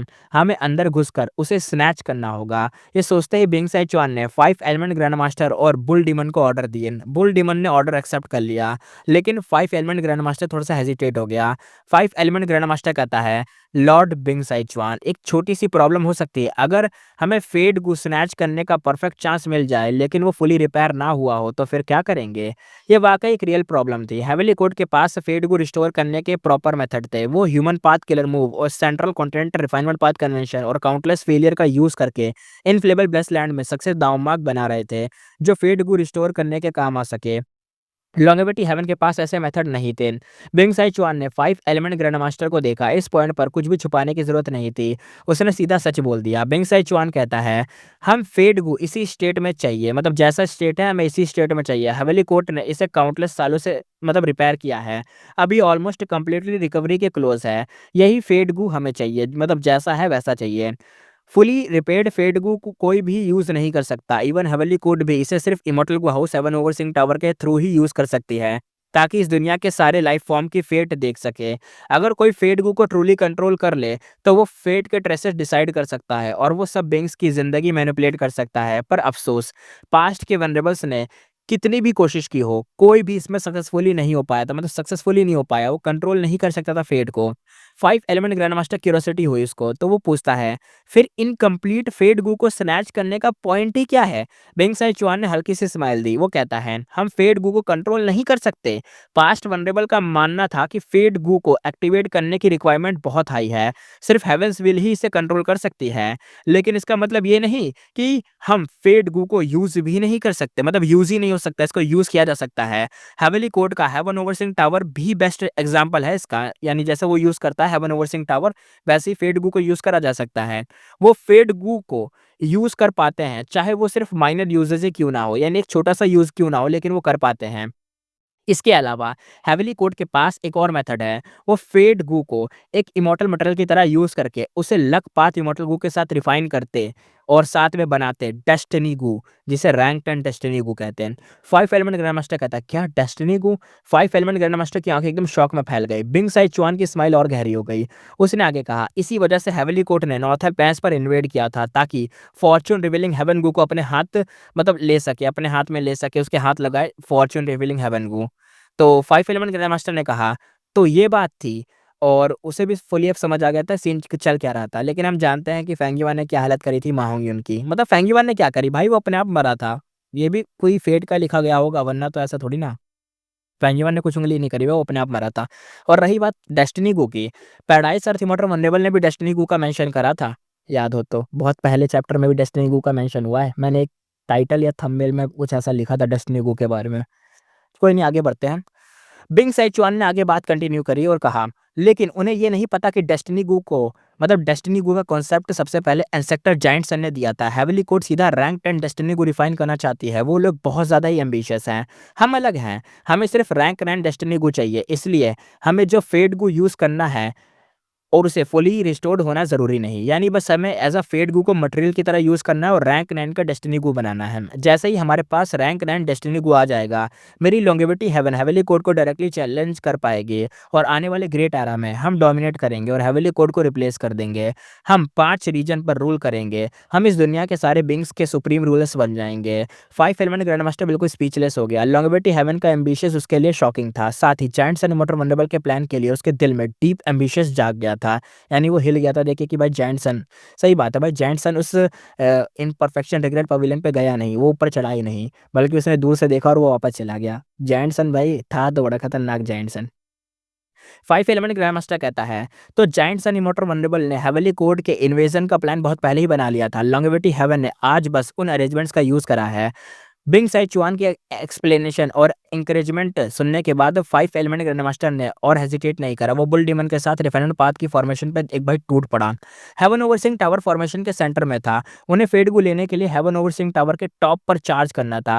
यहाँ पे ओल्ड मैन जेंग युआन, जो कि फेरी सीधी के साथ था, वो कहता है, वो फॉर्मेशन के अंदर घुस गए हैं, वो आ गए हैं। ओल्ड मैन जेंग युआन ने दूर से देखा, उसका चेहरा टेंशन से भरा हुआ था। फेरी जीवी और ज्यादा वरिड नहीं थी। फेरी जीवी कहती है, refinement path formation specially set की गई है। ये पहले वाली रिफाइनमेंट कोल्ट्रॉन फॉर्मेशन नहीं है। इसके अंदर सिर्फ युआन क्वांग डू ही नहीं बल्कि 2 और रैंक 8 गू इमॉर्टल भी गू रिफाइनमेंट में हेल्प कर रहे हैं। रिफाइनमेंट कोल्ट्रॉन फॉर्मेशन फेड गू को रिपेयर करने में इफेक्टिव थी, लेकिन क्योंकि वो लांग या ब्लसलैंड की रिफाइनमेंट कोल्ट्रॉन का कॉपी थी, हेवनली कोर्ट ने उसका यूज बंद कर दिया था। आखिरकार लॉन्गेविटी हेवन लांग या ब्लसलैंड को अनेक्स कर चुका था, यानी खा चुका था, एब्जॉर्ब कर चुका था। उनके पास already immortal gu houses refinement cauldron की पूरी इंफॉर्मेशन थी। रिफाइनमेंट पाथ फॉर्मेशन के अंदर युआन कुआंग डू मेन पर्सन इंचार्ज था। उसने पूरा फोकस मतलब उसे पूरा फोकस करना था सब कुछ चलाने के लिए, इसलिए वो वहां से हिल नहीं सकता था। जो 2 हेवेली कोड के रैंक 8 गो इमॉर्टल उसकी हेल्प कर रहे थे, वो टेम्पररी अपना काम रोक सकते थे और युआन क्वांग डू की प्रोटेक्शन कर सकते थे। फेरिजीवी के दिमाग में थॉट्स लगातार फ्लिकर हो रहे थे। वो कहते हैं लॉन्गेविटी हेवन ने जब फॉर्मेशन इन्वेड करने के लिए लोग भेजे, तो उनका टारगेट फेड को स्नैच करना ही होगा, डिस्ट्रॉय करना नहीं। इसलिए वो इतना मतलब एक तरीके से अलर्ट ऐड कर रहे हैं। फेडगू को सिर्फ अदरवर्ल्डली डीमन ही डिस्ट्रॉय कर सकते हैं। फेंगयुआन अभी एम्परर सिटी में है, मतलब अभी हमारे पास टाइम है। ये सोचकर फेरिजीवी ने फाइट ज्वाइन नहीं की। उसने ओल्ड मैन जेंग युआन को पहले प्रोटेक्शन के अंदर रखा। ओल्ड मैन जेंग युआन सिर्फ रैंक 7 कल्टिवेशन पर था, वो बैटल में पार्टिसिपेट नहीं कर सकता था, लेकिन उसकी वैल्यू बहुत इंपॉर्टेंट थी। वो प्रिमोडियल ओरिजिन इमॉर्टल वनरेबल के ह्यूमन पाथ मेथड यूज करने की था। जब फेरिजीवी ने इंश्योर कर लिया कि ओल्ड मैन जेंग युआन सेफ है, तब वो वापस बैटलफील्ड की तरफ लौट आई। कैलेमिटी लक अल्ट्रा हवा में फ्लोट कर रहा था, रिफाइनमेंट पाथ फॉर्मेशन के एंट्रेंस को पूरी तरह से ब्लॉक किए हुए था। फॉर्मेशन के स्पेस के अंदर बुल डीमन और 5 element grand master already 2 heavily code के रैंक 8 के साथ फाइट कर रहे थे। एक जोर की आईसी के साथ फेरिजीवी ने अपने काउंटलेस थॉट को मीटियोर स्टॉर्म की तरह गिरा दिया, जो सीधा कैलेमिटी लक अल्ट्रा पर क्रैश कर गए। फेरिजीवी फाइट में उतर चुकी थी। ये एक extra ordinary immortal killer move था। स्टार कंस्टेलेशन चेसबोर्ड की एम्पलीफिकेशन के साथ इवन कैलेमिटी लक अल्ट्रा भी इसे इग्नोर नहीं कर सकता था। बेंगसाई चुआन अपनी इंजरीज हील करता रहा और साथ ही कैलेमिटी लक अल्ट्रा को कंट्रोल करके फेरिजीवी के अटैक को रेसिस्ट कर रहा था। फेरिजीवी का स्टार कंस्टेलेशन चेसबोर्ड भी एक रैंक 8 इमॉर्टल गू हाउस था, जो स्टार कंस्टेलेशन इमॉर्टल वनरेबल ने क्रिएट किया था, और कैलेमिटी लक अल्ट्रा जायंट सन इमॉर्टल वनरेबल का क्रिएशन था। 2 इमॉर्टल गू हाउसेस की ये फाइट थी। असल में जायंट सन इमॉर्टल वनरेबल और स्टार कंस्टेलेशन इमॉर्टल वनरेबल के बीच की एक टक्कर जैसी लग रही थी। एकदम से सीन फुल इंटेंस हो गया था। दोनों साइड ने अपनी पूरी पावर लगा दी थी। रैंक 8 इमॉर्टल किलर मूव की पावर इंसेन थी। थैंकफुली हेवली कोड के पास्ट वनरेबल के डिफेंस मेथड ने प्रोटेक्शन दी थी, इसलिए पूरी तरह डिस्ट्रॉय नहीं हुआ था। जैसे जैसे बैटल लंबी होती गई, फेरिजीवी की सांसें एकदम भाई भारी होने लग गई, उसको मुश्किल हो रही थी। चाहे वो स्टार कंस्टेलेशन चेसबोर्ड कंट्रोल कर रही थी, लेकिन वो काफी छोटा था, एक हाथ में आने लायक था। उसके कंपैरिजन में कैलेमिटी लक अल्ट्रा बहुत बड़ी चीज थी यार, पूरी फॉर्मेशन को ब्लॉक कर रहा था। इसी वजह से उसका क्लियर एडवांटेज था कैलेमिटी लक अल्ट्रा का। इसी बीच फेरिजीवी ड्यूक लॉन्ग को बचाना भी चाहती थी, लेकिन Duke long limitless demon vulnerable के मेथड से भाई वहां पे बन गई थी चेन्स, और इन्हीं चेन्स में बंधा हुआ था अपना ड्यूक लॉन्ग। जैसे ही फेरिजीवी पास जाती है, उससे एक स्ट्रॉन्ग रिपल्सन फोर्स फील होती है, और उसके लगाए हुए हर इमॉर्टल किलर मूव भी चेन्स पर डिस्पेल कर देती है। यानी फेरिजीवी कोई भी अटैक या कुछ भी अपना मूव लगाती, तो सारे के सारे मूव बेकार हो जाते। कैसे नहीं बेकार होंगे भाई, rank 9 immortal vulnerable demon vulnerable limitless ने ये चीज़ लगाई हुई है, तो कैसे इसको कोई अल्टर कर देगा, चीज़ चेंज कर देगा। थैंकफुली ये ड्यूक लॉन्ग के लिए किसी तरह का मतलब एक तरीके से प्रोटेक्शन भी काम कर रही थी। मतलब कोई अटैक नहीं है इसकी तरफ, ये एक तरह का प्रोटेक्शन भी थी। बस उसे बांध के रखा गया था ड्यूक लॉन्ग को। वो बैटलफील्ड के बीच होने के मौजूद बिल्कुल अनहार्म था, लेकिन उसके आसपास के पैलेस ruins में बदल चुके थे, यानी एकदम खंडर बन चुका था उसके आसपास का एरिया। हर जगह क्रैक्स और गड्ढे बने हुए थे। ड्यूक लॉन्ग कहता है डैम इट। ड्यूक लॉन्ग ने एकदम दांत कस लिए थे। वो लगातार स्ट्रगल करता रहा, लेकिन कोई इफेक्ट ही नहीं हुआ। फेरिजीवी का दिल एकदम भारी सा हो गया था। फेरिजीवी कहती है ये सिचुएशन अच्छी नहीं लग रही। वो एक लॉन्ग फाइट में फंसी हुई थी और फॉर्मेशन के अंदर युआन क्वांग डू की मदद नहीं कर पा रही थी। चाहे लॉन्गेविटी हेवन ज्यादा कोई इमॉर्टल लेकर नहीं आया था, लेकिन जो भी आए थे सब रैंक 8 एलिट्स थे। हर एक का अपना क्लियर रोल था। इस स्पीड से चलता रहा तो वो सच में फेडगू को ले जा सकते थे। बिल्कुल उस मोमेंट पर फेरिजीवी खुद को हेल्पलेस महसूस कर रही थी। हेवली कोड का एक कोना जोर से कांप उठा, कहीं से पावरफुल ऑरास निकलने लगे और तेजी से स्प्रेड होने लग गए। तभी यहाँ पे ना बहुत अजीब सी पावर महसूस होने लग गई, क्योंकि हेवली कोर्ट में ना कोई बहुत बड़ा एक तरीके से डिस्टरबेंस हुआ था। देखो यहाँ पे फाइट चली है, वहाँ हेवन ओवर सिंह टावर की फाइट चली है, लेकिन ना हेवली कोर्ट में अलग भी तो जगह है। हेवली कोर्ट बहुत बड़ा है यार। वहाँ पे एक जगह थी, वहां से ना पता नहीं अजीब अजीब सी पावर आने लग गई। लग रहा है किसी की एंट्री होने वाली है। देखते हैं किसकी एंट्री होती है। फेरिजीवी कहती है अरे ये तो इमोर्टल ग्रेवयार्ड है। फेरिजीवी खुशी एकदम खुश हो गई, एकदम भाई खुशी खुशी जाग गई उसके अंदर से। सही बात है यार, हेवली कोर्ट में भले मैन पावर नहीं है, लेकिन एंड टाइम पर ये बुढ़े अचानक से जाग जरूर जाते हैं। हेवली कोर्ट का immortal graveyard countless rank 8 expert से भरा हुआ था, और इतना इतना मतलब एक तरीके से अनफेथमेबल था कि खुद फेरी ज़ीवी को भी नहीं पता था कि वहाँ कितने रैंकेट्स हो रहे हैं। और क्रिटिकल मोमेंट पर हेवेली कोर्ट ने फाइनली अपनी फाउंडेशन यूज़ करी। सोए हुए गुई मॉर्टल ने सिचुएशन को सेंस किया और भाई नींद से ही जाग गए। आ गए भाई, आ गए, हैकर्स आ गए। अननोन गुई मॉर्टल कहता है, तुम लोगों की हिम्मत कैसे हुई मेरे हेवेली कोर्ट पर अटैक करने की? तुम डेथ को इनवाइट कर रहे हो। एक भाई एक्सप्लोसिव आवाज़ के साथ एक मस्कुलर गुई मॉर्टल जिसका सर बियर जैसा था, ऊपर एकदम खड़ा था और एकदम कूद कर आया। उसकी बॉडी हवा में उड़ रही थी। उसकी भाई कोल्ड नज़र सीधा कैलेमिटी लकल्टर पर टिक गई। ये बोलते ही उसका फिगर वहाँ से गायब हुआ। बिंग साई चुआन कहता, इतनी स्पीड, ये क्या चीज़ है बे? बिंग साई चुआन शॉक में आ गया। अगले ही पल एक ज़बरदस्त क्रैश हुआ। कैलेमिटी लकल्टर गिरते हुए पहाड़ की तरह नीचे गिरा। एक मैसिव फोर्स ने उसे सीधा उड़ा दिया। जहाँ-जहाँ कैलेमिटी लकल्टर खड़ा था, वहाँ-वहाँ एक भाई ह्यूज ब्लैक बियर आ गया, जो साइज़ में कैलेमिटी लकल्टर से भी ज़्यादा बड़ा था। इतना बड़ा बियर भाई क्या बताएँ। फेरी ज़ीवी की आँखें चमक उठी। फेरी ज़ीवी कहती है, ये सीनियर ज़ेंग फाइशोंग हैं, हेवेली कोर्ट के ट्रांसफॉर्मेशन पाथ के ग्रेट एक्सपर्ट। ये बियर टाइप ट्रांसफॉर्मेशन में सबसे ज़्यादा स्किल्ड हैं। इनकी स्ट्रेंथ पहाड़ों के भाई मुका एक तरीके से पहा इनकी स्ट्रेंथ और पहाड़ बराबर ही मान लो, और पावर से ज़मीन तक हिल जाती है इनकी, जहाँ खड़े हो, जहाँ कदम रख दिया, ऐसा लगता है जायंट चल रहा हो। यहाँ पे ज़ेंग फाइशोंग कहता है, ये जूनियर्स कितने यूज़लेस हो गए हैं। आउटसाइडर इतनी गहराई तक हेवेली कोर्ट के अंदर पहुँच गए और अटैक भी कर पाए, हैं, सेंट्रल हॉल डिस्ट्रॉय तक कर दिया, हैं? ये तुम इन्हें रोक नहीं पाए। ये आवाज़ भाई गूंज उठी पूरे हेवेली कोर्ट में। हवा में एक और गुई इमोर्टल अपीयर हुआ इसके साथ। उसका चेहरा सफ़ेद पड़ गया था, बदली बॉडी ना एकदम पतली-सी हो गई थी और एकदम थोड़ा-सा अजीब-सा लुक था। वो ना बीमार-सा लग रहा था। इस वक़्त व्हीलचेयर पर बैठा हुआ था। उसका बॉडी वीक-सा लग रहा था, लेकिन आँखों में कोल्ड-सी रोशनी चमक रही थी, जो देखने वालों के दिल में फ़ियर और अनईज़ीपन भर रही थी। एकदम ऐसा लग रहा था कि अरे! बहुत डर जाए बंदा देख के उसकी आँखें। तो फ़ेरिसी भी कहती है, लो भाई, लो गए, लॉर्ड गुलियुरु। फ़ेरिसी भी भाई और गहरी साँस लेने लग गई। फ़ेरिसी भी कहती है, ये टाइम पाथ के ग्रेट एक्सपर्ट हैं। अगर ये पहले जाकर रिवर ऑफ टाइम की डिफेंस करते, तो सीनियर ली हुआंग की जगह लेते, तो फेंग युआन कभी भी भाग तक नहीं पाता। यानी भाई अगर ये बंदा वहाँ होता तो फेंग युआन भाग ही नहीं पाता। उसी वक़्त रेवरेंड सैनिटी खत्म हो जाती। कैलेमिटी लकल्टर फिर से हवा में उड़ा और तब गु ल्यूरेन ने अपनी उँगलियाँ भाई उसकी तरफ ऐसे बस पॉइंट करी। ये उसकी तरह नहीं लग रहा है, वो क्या नाम है, क्रिस 3 में वो जो बंदा है, जो बैठा रहता है व्हीलचेयर पर, लेकिन उसकी एक उँगली सब कुछ कंट्रोल करती है, वैसे टाइप का। पूरा रैंक एट इमॉर्टल को हाउस अचानक बहुत स्लो हो गया, टाइम एकदम से स्लो हो गया। ज़ांग फाइशोंग ज़ोर से हँसा और सीधा उस पर झपट पड़ा। उसने कैलेमिटी लकल्टर पर भाई टकराया और सीधा दबा डाला, पूरी तरह से सप्रेस कर दिया कैलेमिटी लकल्टर को। यहाँ पे अब देखते हैं, वान ज़िहोंग कहता है, मुझे कौन जगा रहा है? उसने इतनी मतलब वो तो बहुत ओल्ड हो चुका था, तो उसकी ओल्ड सी आवाज़ थी और कहता है, मुझे कौन जगा रहा है? मैं इतना ओल्ड हो चुकी हूँ। अगर अगर अगर और कम सोई तो व्रिंकल्स और बढ़ जाएँगे, मैं अगली हो जाऊँगी। छोटी बहन, तुम्हें भी ऐसा नहीं लगता क्या मैं कमज़ोर हो जाऊँगी? एक ब्यूटीफुल फिगर अचानक फ़ेरिज़िवी के पास ही अपीयर हो गई। अचानक से उसके पास ही अपीयर हो गई। फ़ेरिज़िवी एक पल के लिए शॉक हो गई। उसे बिल्कुल भी सेंस नहीं हुआ कि ये क्या चीज़ मेरे पास आई। फ़ेरिज़िवी कहती है, जूनियर जूनियर सीनियर वांग शियोंग को मतलब रिस्पेक्ट देती है। वांग शीहोंग को रिस्पेक्ट देती है। इसका नाम था वांग शीहोंग। ले भाई एक और ब्यूटी जाग चुकी है।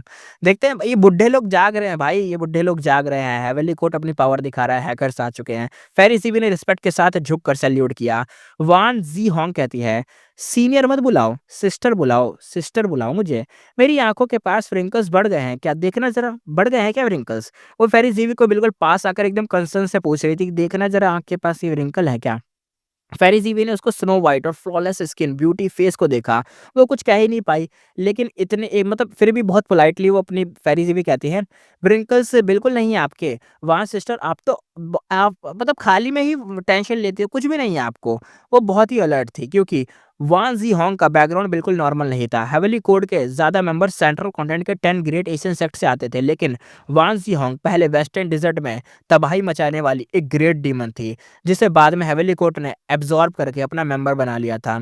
और ज़ांग फाइशोंग और गु ल्यूरू और वान ज़ीहोंग एक के बाद एक हेवेली कोर्ट के गुई मॉर्टल ग्रेवयार्ड से जाग उठे। एक ही मोमेंट में दोनों साइड के नंबर्स का बैलेंस बदल गया। सिचुएशन पूरी तरह से फ्लिप हो गई। यहाँ पे बिंग साई चुआन कहता है, एक साथ इतने रेनफोर्समेंट क्या और भी आने वाले हैं? कैलेमिटी लकल्टर के अंदर बिंग साई चुआन जोर से हंस रहा था। इतना डेंजरस सिचुएशन के बीच वो हंस पड़ रहा था एकदम।